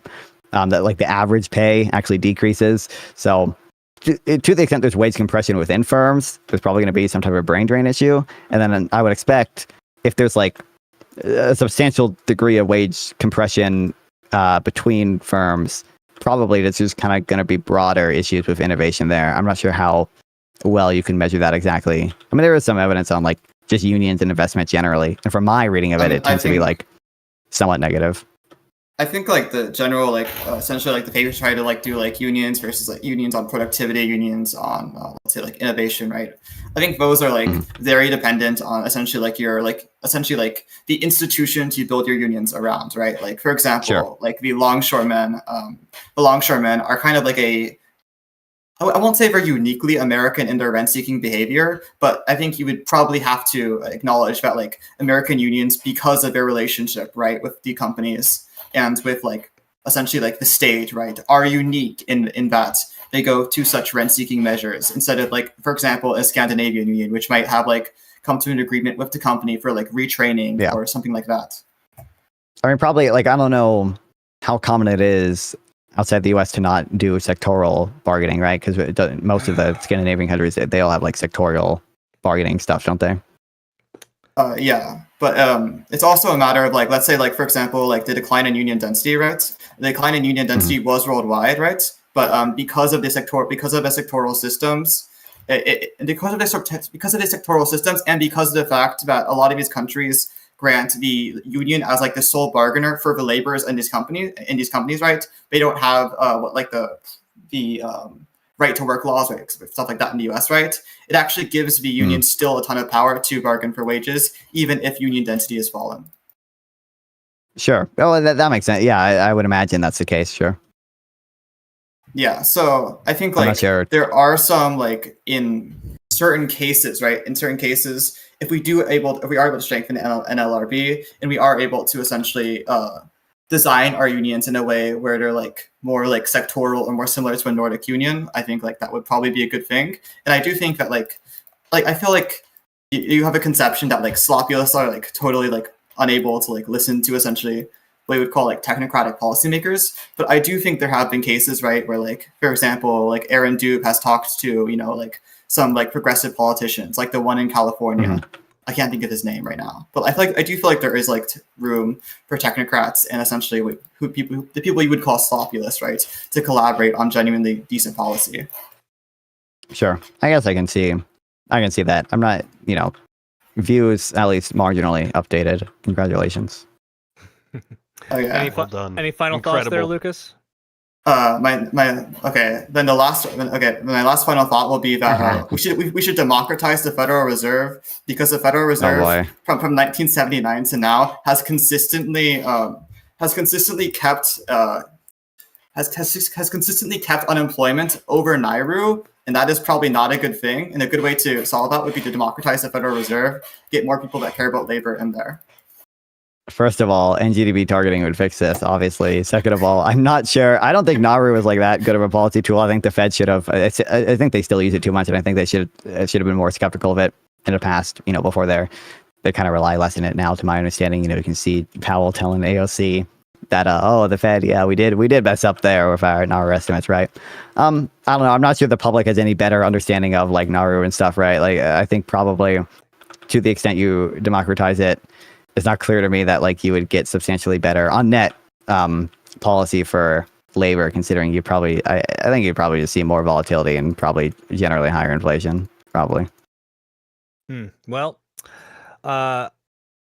with that, I will thank you, Lucas, for calling in. We're going to investigate Nonfon. Do you think we should give any grift coin? Sorry, I am he gets losing 1,000, my words. yeah. A full 1,000. My goodness, Lucas. Easily. I hope you enjoy that fake money that you just received. 1,000 grift coins. Let's go. And you might as well buy Nonfon with it. You might as well. Obviously. Okay. Thank you. Be part of the winning team. I'll eventually donate all this script coin to Kazakhstan if they ever appear on Discord, because that is the country of the future. Beautiful. We would welcome them with open arms. Awesome. Thank you so much, Lucas. Got a list of nations to bring on. Very exciting. Yeah, the marketplace of ideas is going places. Israel, Afghanistan, or Kazakhstan. Is that what he said? Well, the state. Yeah, Kazakhstan. No? They're one of the only. They're one of the only countries in the world. They have a higher GDP per capita than China. They have a over 2.1 TFR. They're developing more. They are the country of the future. Soon you'll be buying Kazakh products. Do they just have like a ton of like minerals, or what's the story there? I'm assuming it's got to be mineral wealth, right? They've got a reporter who got really famous named Borat, who brought a lot of notoriety to their country, and it's really done well. He's 90% of the GDP per capita. Let's go. Indeed. All right, Lucas, thank you so much. We're going to move you back to the waiting room, and with that, we've got Lethal, Lucas, and Ren hanging out in the waiting room. However, it is past 9:30 and fast approaching 10 o'clock, and it is getting close to the time where I have to be quiet for the sake of my roommates. James, do you want to hold the fort for the show, or shall we look at wrapping here soon? You want to throw a couple rounds of P3 and then wrap, or? Nonfon, it's up to you. What do you think? No, I think it's best to wrap at this point. I think. Cool. All right. Well, we enjoyed having you as always, and of course, we hope to see you again. I mean, and also congratulations to you might not have won the game, but you are currently winning the marketplace of ideas as you sit atop of our stocks list at 0.0229. Well done there, using what I can only imagine is some highfalutin economic magic strategy to dominate the market. So good on you there. Yep. Hell yeah. But yeah, we'll look forward to having you back sometime, hopefully in the near future. And of course. Yeah, and thank you so much for coming on. Yeah, thanks I appreciate again, it. I'll definitely come on again at some point at least. Yeah. Beautiful. I'll see y'all later. Thank you. All right, neighbor. have a good night, sir. Even wait for us to say not coming back. My goodness. Well, to anybody who's still watching, thanks for hanging out with us in the Marketplace of Ideas. Tune in next week where we'll be here around the same time, the same place. Look forward to seeing you then. Thank y'all.